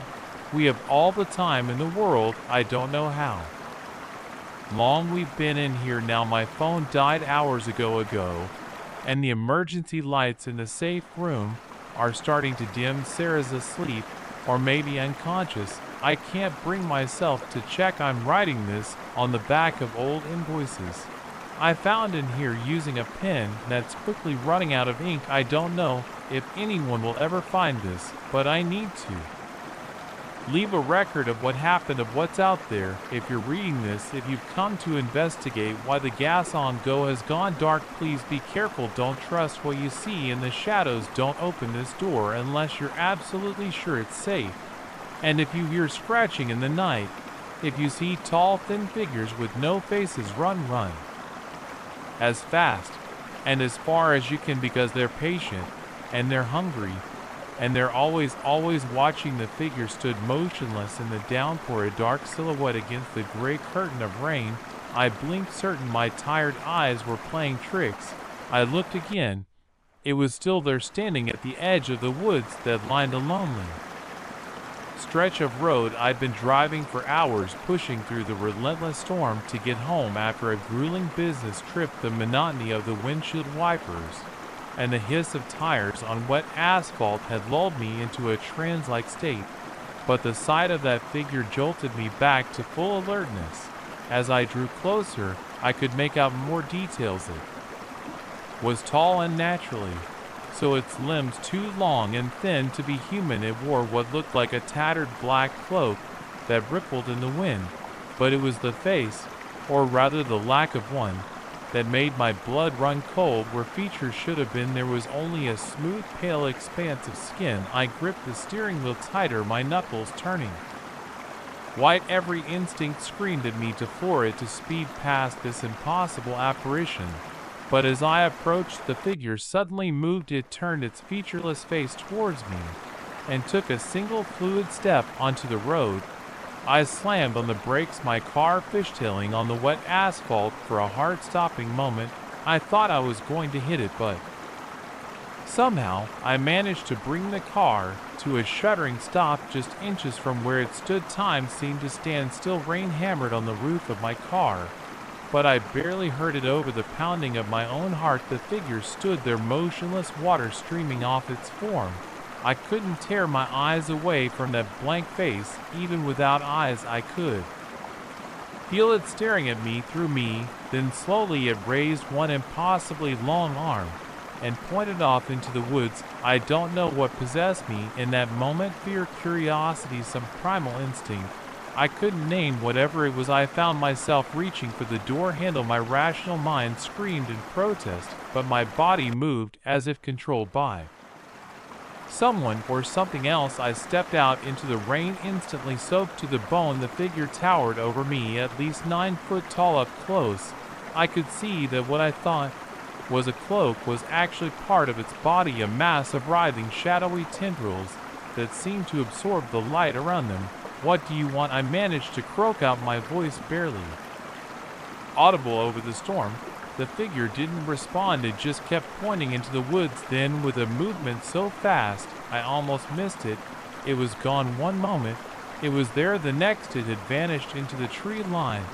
I stood there, rain streaming down my face, torn between the safety of my car and the unknown depths of the forest. Logic told me to get back in the car, to drive away and never look back. But something deeper, something I couldn't explain, pulled me towards the woods. Before I knew what I was doing, I was walking. Each step took me further from the road, deeper into the shadows beneath the trees. The rain lessened under the canopy, but an unnatural darkness seemed to close in around me. I don't know how long I walked, time lost all meaning in that strange shadow-filled place. The trees grew denser, their branches intertwining overhead to block out what little light remained. I stumbled over roots and rocks, my clothes snagging on thorny bushes. Just as I was about to turn back to try and find my way out of this nightmare, I saw it, a clearing up ahead, illuminated by a pale, otherworldly light.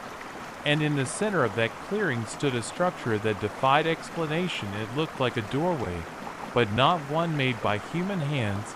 The frame was composed of twisted gnarled wood that seemed to pulse with an inner light, and beyond the threshold I couldn't comprehend what I was seeing. It was as if reality itself was warped and distorted, a swirling vortex of colors and shapes that hurt my eyes to look at directly. The figure stood beside the doorway, its blank face turned towards me, as I watched frozen in a mix of terror, and all it extended one long-fingered hand towards me in a gesture that was unmistakably inviting. I took a step forward, then another. Some part of me knew I should be running, screaming, doing anything but approaching this impossible scene.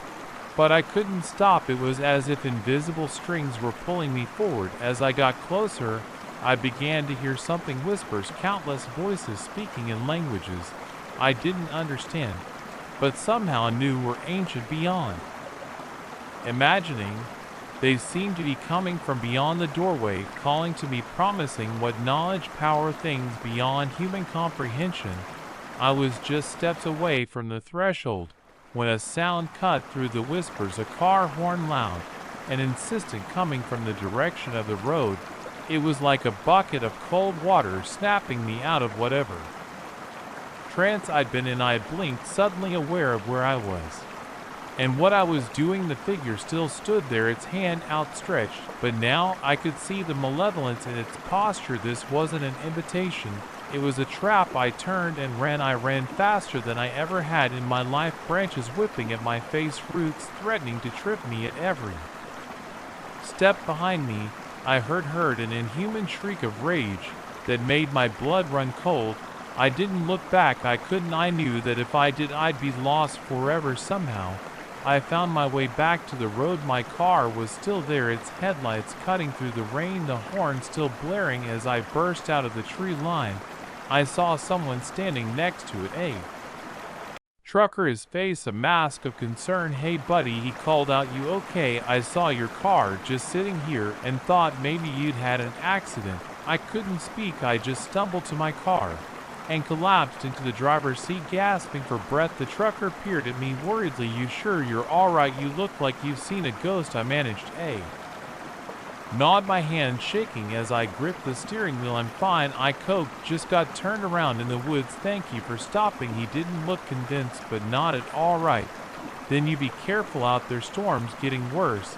As he walked back to his truck, I chanced to glance at the woods for a split second. I thought I saw something, a tall, thin shape among the trees, a pale, featureless face turned towards me. Then a flash of lightning lit up the sky, and it was gone. I started the car and drove away, not slowing down until I was miles from that stretch of road. I've never told anyone what happened that night. Who would believe me? Sometimes I'm not even sure I believe it myself, but on stormy nights when the wind howls and rain lashes against my windows, I find myself drawn to look outside. Just sometimes I see a tall, dark figure standing at the edge of the woods behind my house, one long arm raised, pointing into the darkness beyond, and I wonder, with a mixture of terror and longing, what might have happened if I'd taken that outstretched hand and stepped through the doorway. What wonders or horrors might I have seen? But then I remember the inhuman shriek of rage, the malevolence I sensed at the last moment, and I'm grateful for the trucker's timely intervention, because I know deep in my bones that if I'd crossed the threshold, I would have never returned. So I keep my doors locked and my curtains drawn on stormy nights.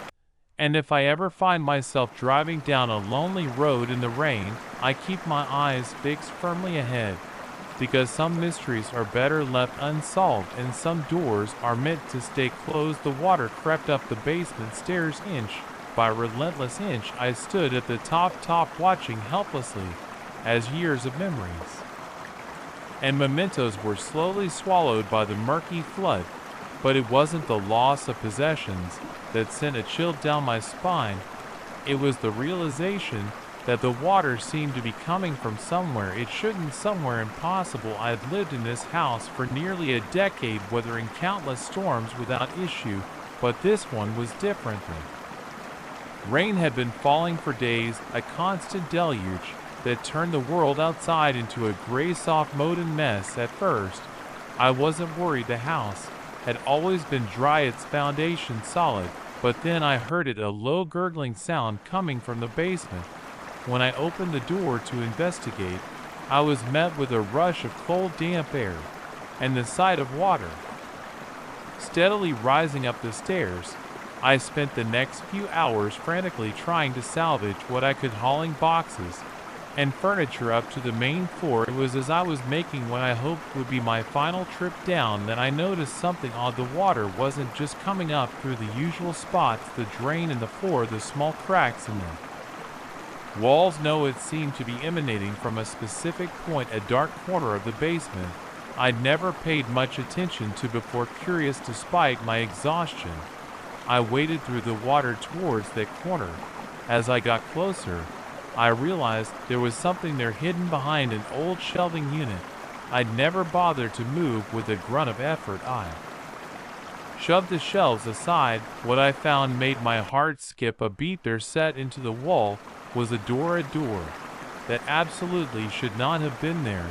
It was made of some dark water, stained, with its surface covered in intricate carvings that seemed to why and shift in the dim light.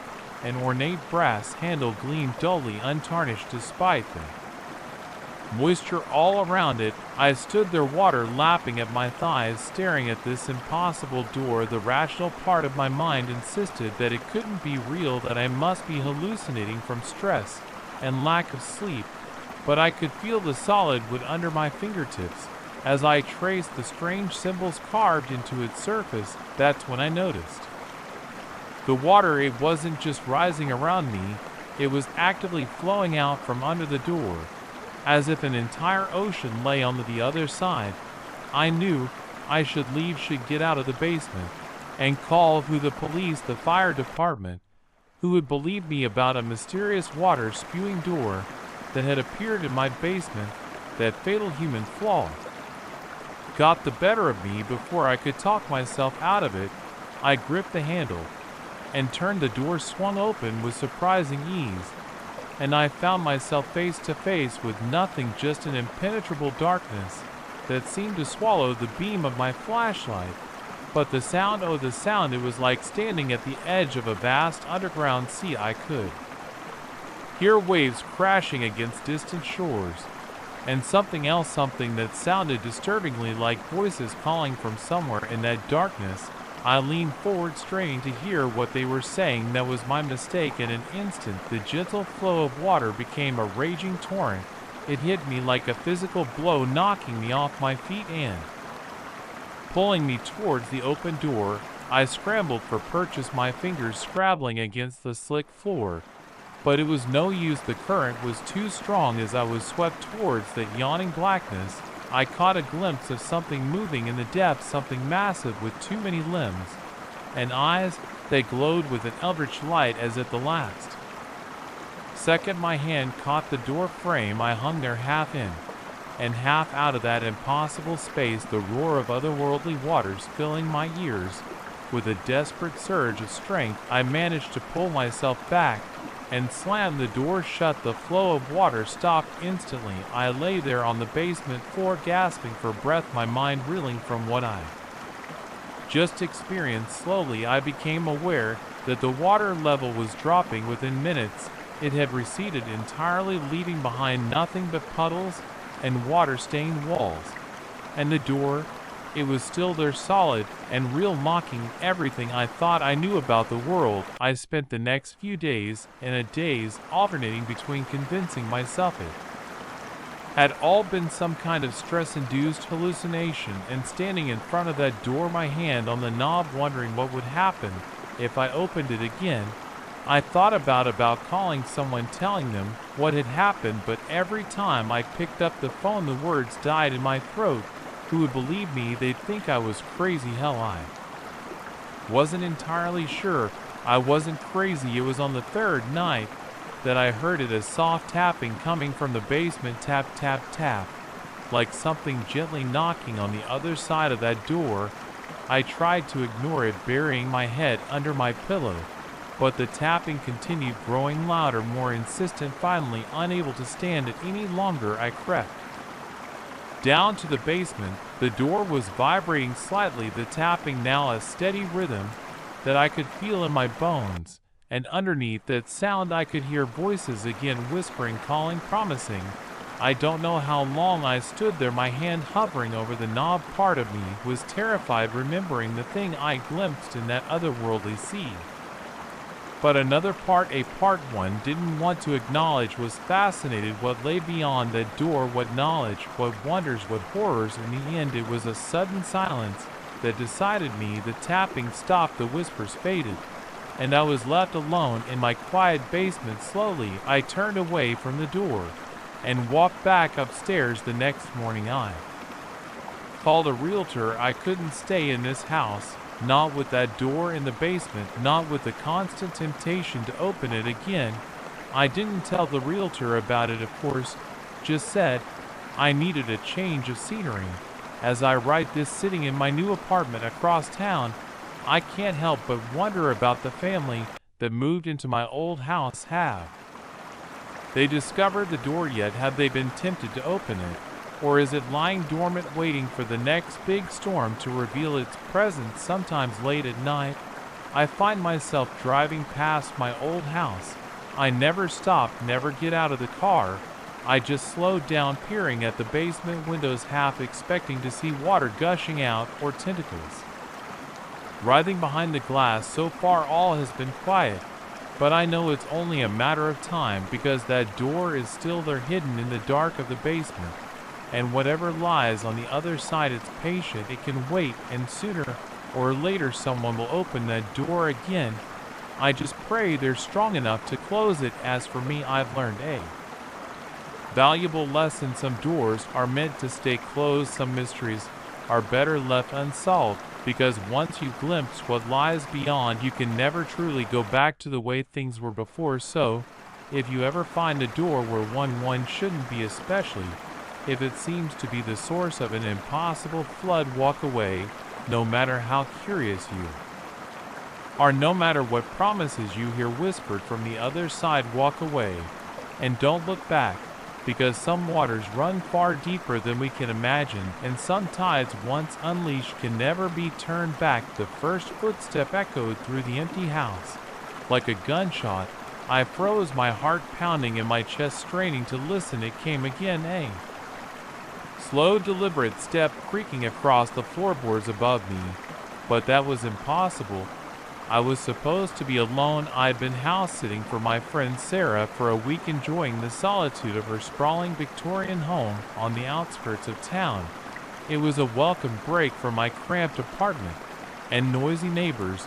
The first few days had been blissfully peaceful, just me and the gentle creaking of the old house settling. But then the storm hit. It had been raging for 6 days now, sheets of rain lashing against the windows, wind howling through the eaves. The power had flickered on and off, plunging the house into darkness for hours at a time. It was during one of these blackouts that I first heard the noises. At first, I dismissed them as the storm playing tricks on me. Old houses make all sorts of strange sounds, especially in bad weather. But as the days wore on, the noises became more distinct, more deliberate. Footsteps crossing the attic floor, the sound of furniture being moved, and once terrifyingly what sounded like a child's laughter. I checked the entire house multiple times, armed with a flashlight and Sarah's old baseball bat, but I never found anything out of place, no signs of an intruder. I was starting to think I was losing my mind. Until now, there was no mistaking that sound. Someone or something was up there. I stood at the base of the attic stairs, my hand gripping the bat so tightly my knuckles were white. The footsteps had stopped, but I could hear something else now, a soft scratching sound like nails dragging across wood. Hello, I called out, my voice embarrassingly shaky. Is someone there? Silence, then so faint I almost missed it. A whisper, help us. A chill ran down my spine. How many people were up there? Against every instinct screaming at me to run, I took a step up the stairs. The old wood creaked under my weight, and I winced at the noise. Another step, another. The scratching sound grew louder.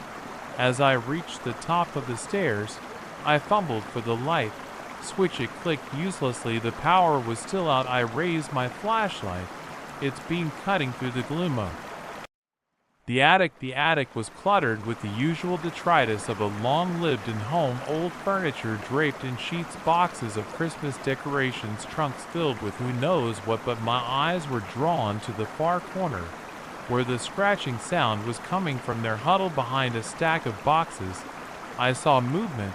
My breath caught in my throat as the beam of my flashlight fell on them, 3 figures, small and thin, their skin pale as milk children. No, not children. Their limbs were too long, too jointed, and their faces, I stifled a scream.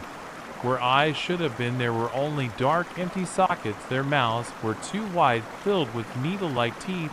They shrank back from the light, hissing softly, but one of them, the largest, stepped forward. When it spoke, its voice was a raspy whisper that seemed to come from everywhere and nowhere at once. "You came," it said. "We've been waiting so long." I stumbled backward, nearly falling down the stairs. What are you?" I managed to choke out. The creature tilted its head, an eerily human gesture. "We are the forgotten ones, the left behind. And you are our way out." As it spoke, the other 2 began to uncurl themselves, rising to their full height.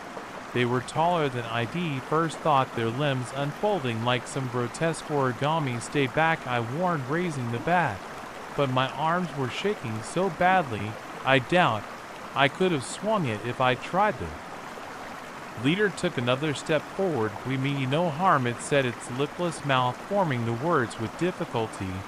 "We only want to be free, to live again." "Is that so much to ask?" I shook my head, unable to comprehend what I was hearing. "I don't understand. How long have you been up here?" A sound came from the creature that might have been a laugh. "Time means nothing to us anymore. We have been here since the house was built, waiting, watching, hoping someone would find us." As it spoke, memories began to surface. Stories Sarah had told me about the house, how the original owners had disappeared mysteriously, how subsequent families had fled in the night, leaving all their possessions behind, how no one ever stayed in the house for long. "What do you want from me?" I asked, though I feared I already knew the answer. The creature's mouth stretched into a terrible smile. "Only a small thing, a trade of sorts. Your life for ours, 3 of us, 1 of you. It's more than fair, don't you think?" I felt a scream building in my throat, but before I could let it out, the power suddenly came back on. The attic was flooded with harsh electric light, and the creatures shrieked in pain, covering their eyeless faces. I didn't wait to see what would happen next. I turned and ran, taking the stairs 2 at a time. I could hear them behind me, their inhuman shrieks turning to angry howls. As they gave chase, I burst out of the front door into the raging storm, not caring about the rain or the wind. I just ran, my feet slipping on the wet grass, my lungs burning as I gasped for air. I didn't stop running until I reached the main road, where by some miracle a car was passing by. I flagged it down, probably looking like a mad woman soaked to the bone, wild-eyed, babbling about creatures in the attic. The elderly couple in the car were kind enough to drive me to the police station. I told the officers everything, fully expecting them to lock me up in the psych ward, but to my surprise the sergeant listened with a grim expression. "You're not the first," he said. When I'd finished my story, "That house, there's something not right about it. We've had reports over the years, but never anything we could prove." They sent a team to investigate, but of course they found nothing. The attic was empty, no sign of the creatures or any disturbance. Sarah came home early from her trip, shaken by what had happened. She put the house up for sale the next day. It's been months now, and I still wake up in a cold sweat some nights, the echo of those raspy voices in my ears. I can't help but wonder about the family that bought the house. Have they heard the footsteps yet, the scratching in the walls? And sometimes when I drive past that old Victorian on a stormy night, I swear I can see pale faces watching from the attic window, waiting, always waiting. So if you ever find yourself house sitting in an old home and you hear strange noises from the attic, don't investigate, don't try to help, just run as fast and as far as you can, because some things are better left undisturbed, and some offers, no matter how fair they might seem, come at far too high a price. The shadows danced on the walls, twisting and writhing in ways that defied the laws of physics. I blinked hard, sure I was imagining things, but when I opened my eyes, they were still there, moving with a life of their own.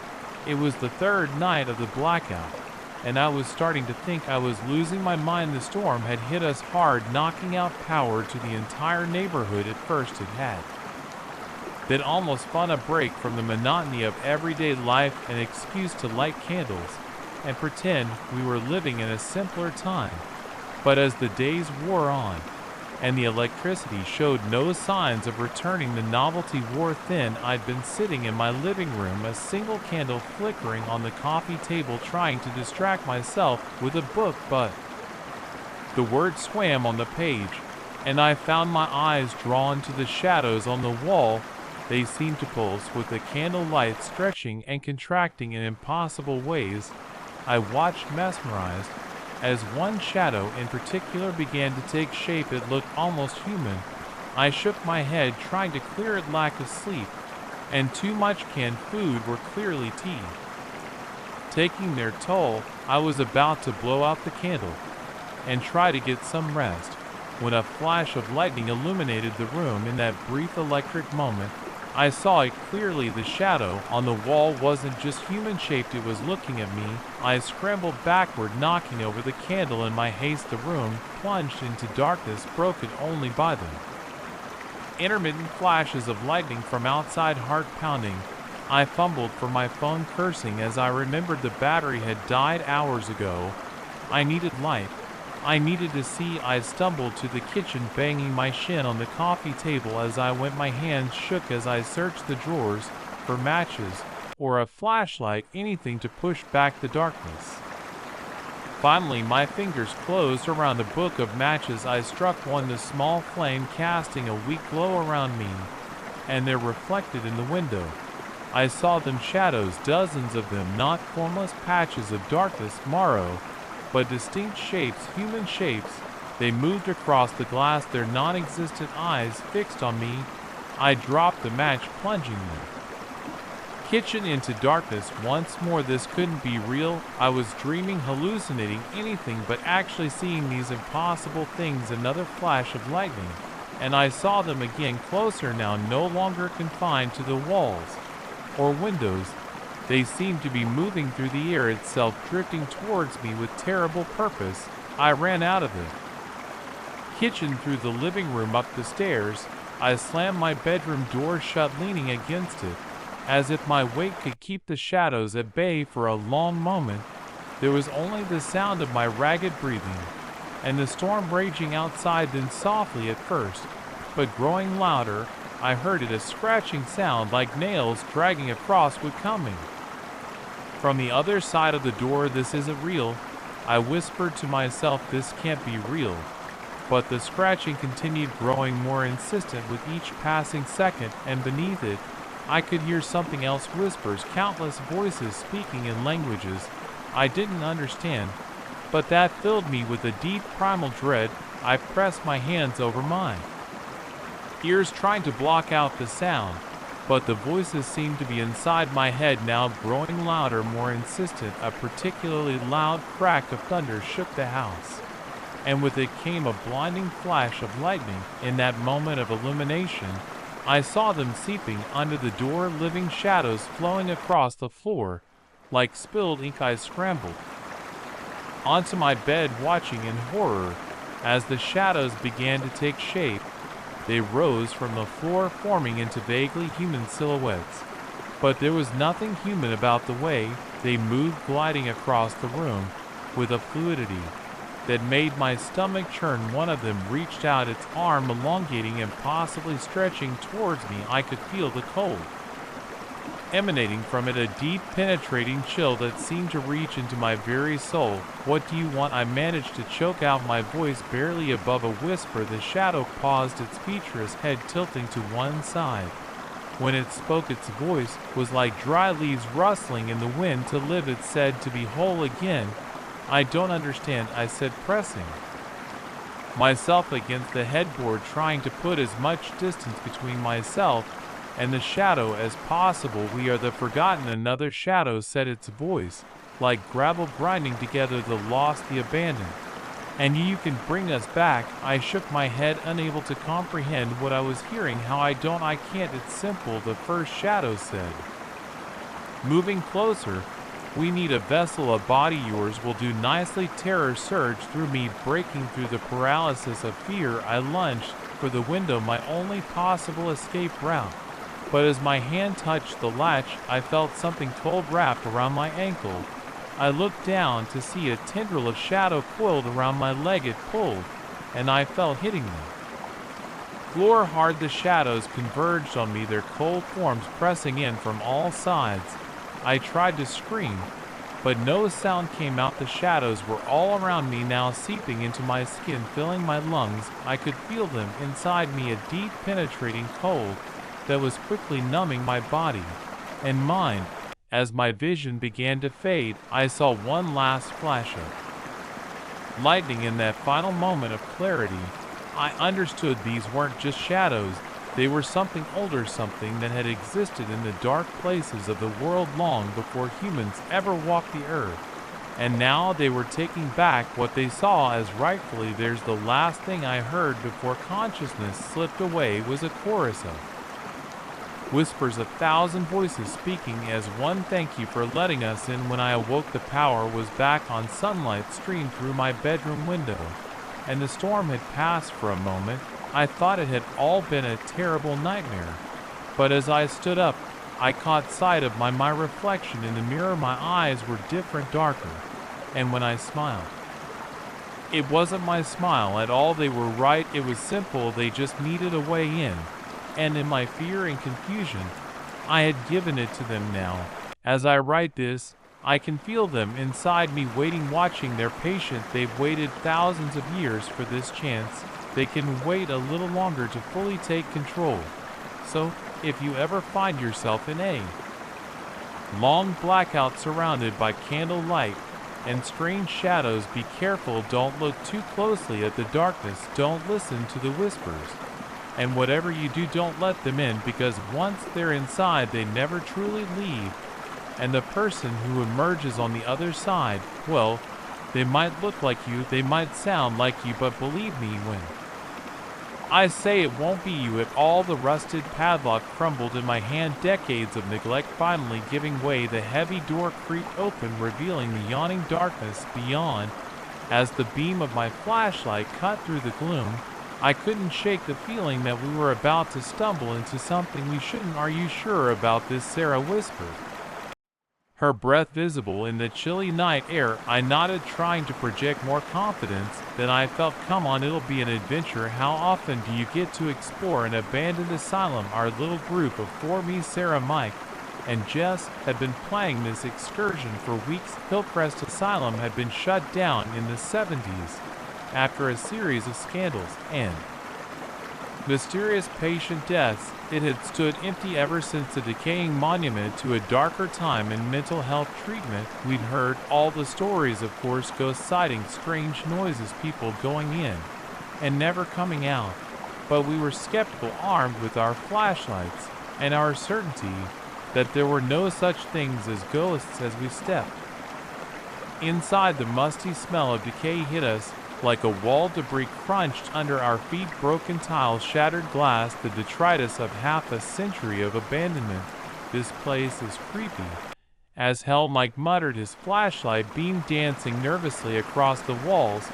We moved deeper into the building, our excitement slowly giving way to an uneasy silence. There was something oppressive about the air, as if the very walls were saturated with the pain and despair of those who had been imprisoned here. We passed through what must have been the admissions area, then into a long corridor lined with patient rooms. Most of the doors hung open, revealing sparse, decaying interiors, but one door about halfway down the hall was closed. Hey, check this out, Jess said, pointing her light at the door. Unlike the others, this one looked clean, well maintained, as if it had been used recently. A chill ran down my spine As I approached it, the nameplate on the door read room 237. I reached for the handle, then hesitated. Something felt wrong. Maybe we shouldn't, Sarah began, but I had already turned the knob. The door swung open silently, revealing a room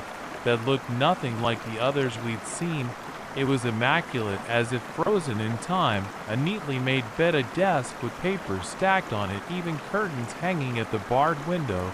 What the hell, Mike whispered. How is this possible? We stepped inside, our curiosity overriding our apprehension. The room felt different. The air was cooler, and there was a faint smell of antiseptic that hadn't been present in the rest of the building. I moved to the desk, picking up one of the papers. It was a patient intake form dated today. Guys, I said, my voice shaking. Look at this. They gathered around, their faces pale in the flashlight beams as they saw the date. That's impossible, Sarah said. This place has been closed for decades. A sound from the hallway made us all jump. Footsteps, slow and deliberate, coming closer. Hide, I hissed, already diving for the closet. The others followed, cramming in beside me.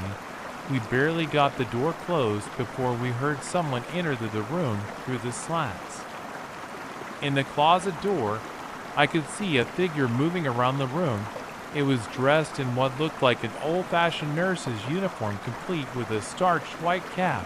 But something about its movements was off, too fluid, almost as if it were gliding rather than walking. The nurse, if that's what it was, paused at the desk, picking up the intake form. I had just been looking at it. Made a soft clip and sound like chitinous mandibles rubbing together. My heart was pounding so hard I was sure it would hear it beside me. I could feel Sarah trembling. Suddenly the nurse's head snapped towards the closet. I caught a glimpse of its face and had to bite back a scream. Where eyes should have been, there were only empty dark sockets. Its mouth was too wide, filled with needle-like teeth. It took a step towards the closet, then another. I closed my eyes, certain we were about to die. The sound of shattering glass made me jump. My eyes flew open to see Mike standing there, a broken bottle in his hand. He must have found it in the closet and decided to act. Run, he yelled, swinging the bottle at the creature. We didn't need to be told twice. We burst out of the closet and ran for the door. I chanced to glance back and immediately wished I hadn't. The nurse thing had Mike by the throat, lifting him off the ground with inhuman strength, its jaw unhinged, opening impossibly wide. I wanted to go back to help him, but Sarah grabbed my arm and pulled me along. We can't help him, she sobbed. We have to get out. We ran down the corridor, the sounds of Mike's screams echoing behind us.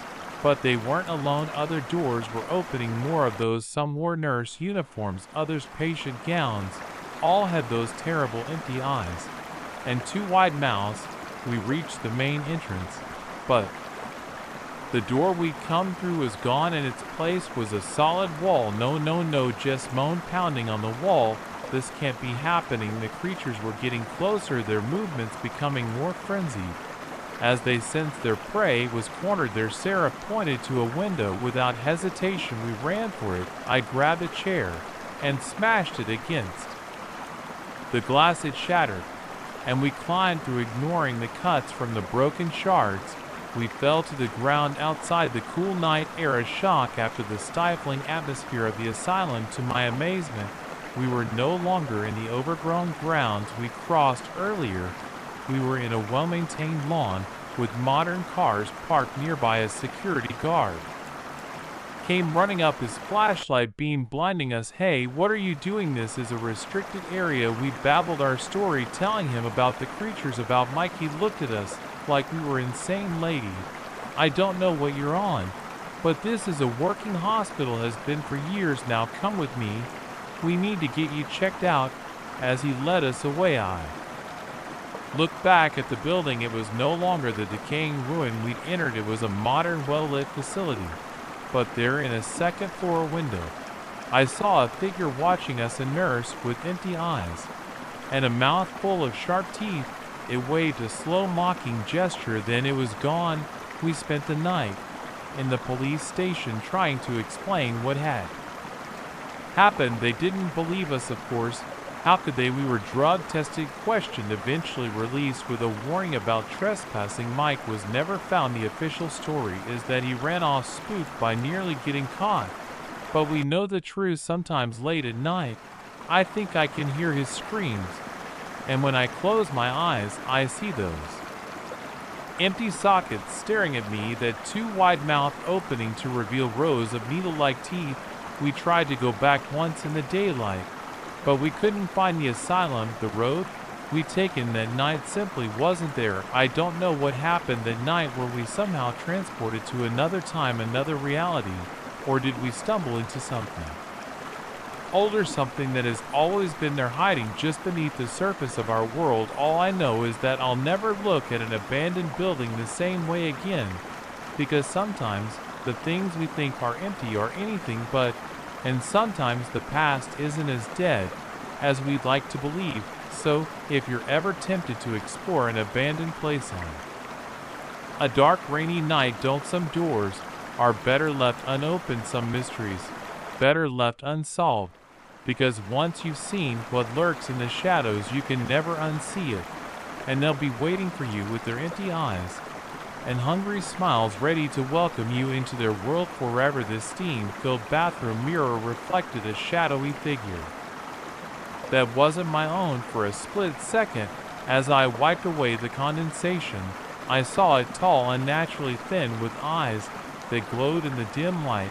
I blinked, and it was gone, leaving only my own startled face staring back at me. I've always asked to the supernatural, ghost stories, urban legends, things that go bump in the night.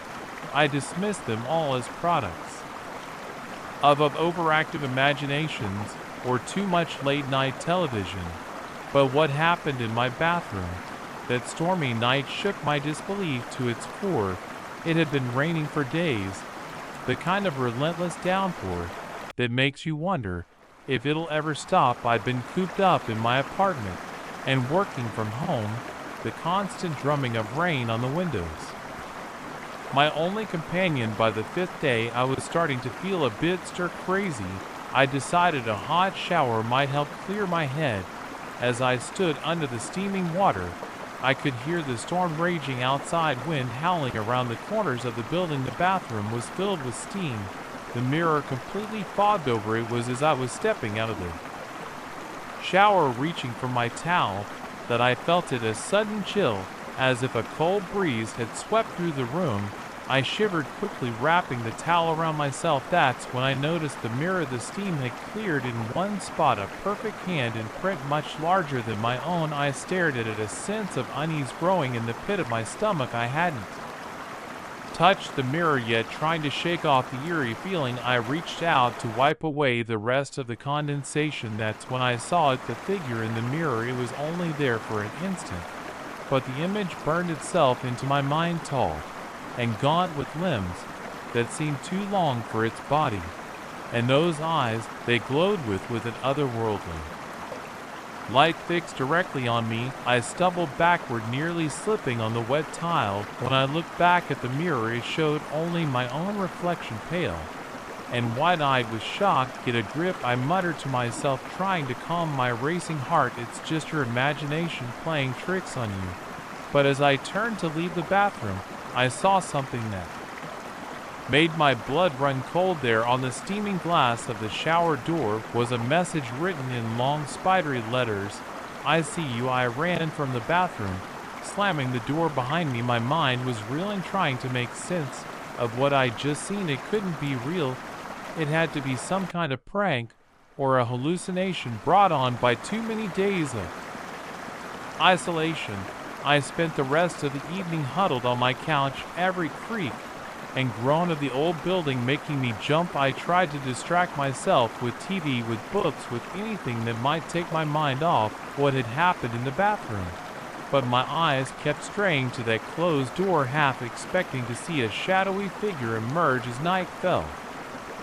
The storm intensified. Lightning flashed, illuminating my apartment in stark electric bursts. In those brief moments of brightness, I could have sworn I saw something moving in the shadows, a tall, thin shape that disappeared as soon as I tried to focus on its sleep. was out of the question. I sat there wide awake as the hours ticked by the ration. Part of my mind tried to argue that I was overreacting, that there had to be a logical explanation, but another part, a more primal part, knew that something was very, very wrong. It was just past midnight when the power went out one moment. The TV was on, providing a comforting background noise. The next, I was plunged into darkness, the sudden silence, broken only by the sound of rain and my own ragged breathing. I fumbled for my phone, using its flashlight to illuminate the room. The beam seemed pitifully weak against the pressing darkness. As I swung it around, I caught a glimpse of something that made my heart stop. There, in the corner of the room, was a figure, the same impossibly tall, thin shape I'd seen in the mirror. It stood perfectly still, its glowing eyes fixed on me. I scrambled off the couch, backing away until I hit the wall. The figure didn't move, but I could feel its gaze following me. "What are you?" I managed to choke out, my voice barely above a whisper. "What do you want?" Slowly, so slowly, it was almost imperceptible, the figure raised one long, spindly arm. It pointed at me, its finger elongating impossibly until it nearly touched my chest. "You," it said, its voice a dry whisper that seemed to come from everywhere and nowhere at once. "We want you." Before I could react, the thing moved. One moment it was across the room, the next it was right in front of me, its face inches from mine. I could smell its breath, cold and damp, like a long sealed tomb. I screamed, ducking under its arm and running for the door, but as I reached for the handle, I felt something cold wrap around my ankle.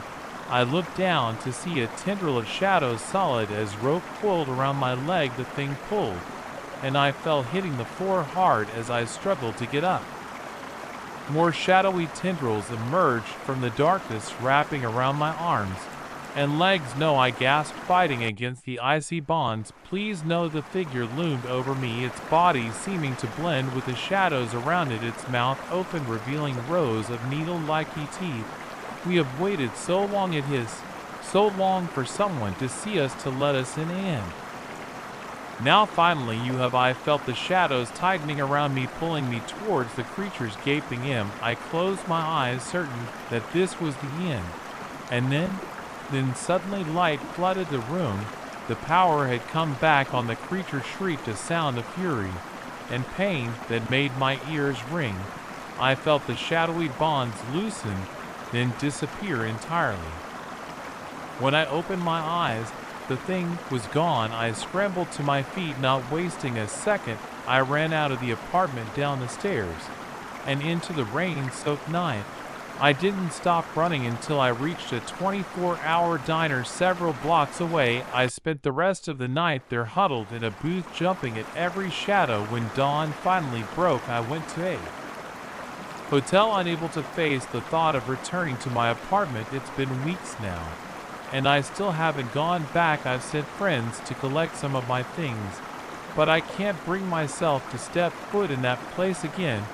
I don't know if what I saw was real, if it was some kind of hallucination or something else entirely, but I do know one thing: I'll never look at mirrors or shadows the same way again. Sometimes late at night, I think I see movement out of the corner of my eye, a tall, thin shape that disappears when I turn to look at it. And sometimes, when I'm in the bathroom, I could swear I see a faint message appearing in the steam on the mirror. We're still waiting. So, if you ever find yourself alone on a stormy night, and you catch a glimpse of something strange in your mirror, don't look too closely, don't wipe away the steam, because sometimes the things we think we see are all too real, and once you've let them in, they never truly leave. The neon sign flickered ominously as I pulled into the deserted gas station. "Last stop for 100 miles," it proclaimed in sputtering red letters. I hadn't seen another car for hours, and the storm was getting worse by the minute. I needed fuel, but something about this place made my skin crawl. I'd been driving all day, trying to outrun both the storm and my own thoughts, the fight with my girlfriend, the stress of my job, the feeling that my life was spiraling. Out of control, I thought a long road trip might clear my head. Instead, it had led me here to this desolate gas station in the middle of nowhere with angry clouds above and an endless stretch of desert on all sides. As I pulled up to the pump, the rain started coming down in sheets.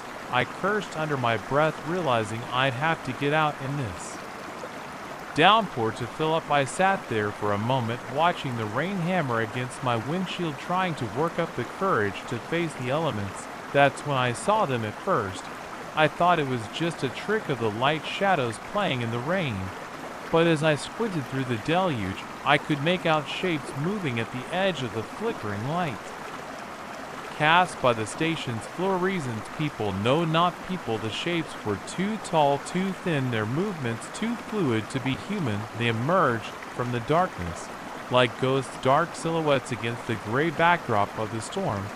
There were 3 of them spread out in a semicircle around my car, moving with a slow, deliberate pace that made my heart rage. I sat frozen, my hand on the key, debating whether to start the car and try to outrun them, but my gas gauge hovered dangerously close to empty. I wouldn't make it far as they drew closer. Like and subscribe for 4.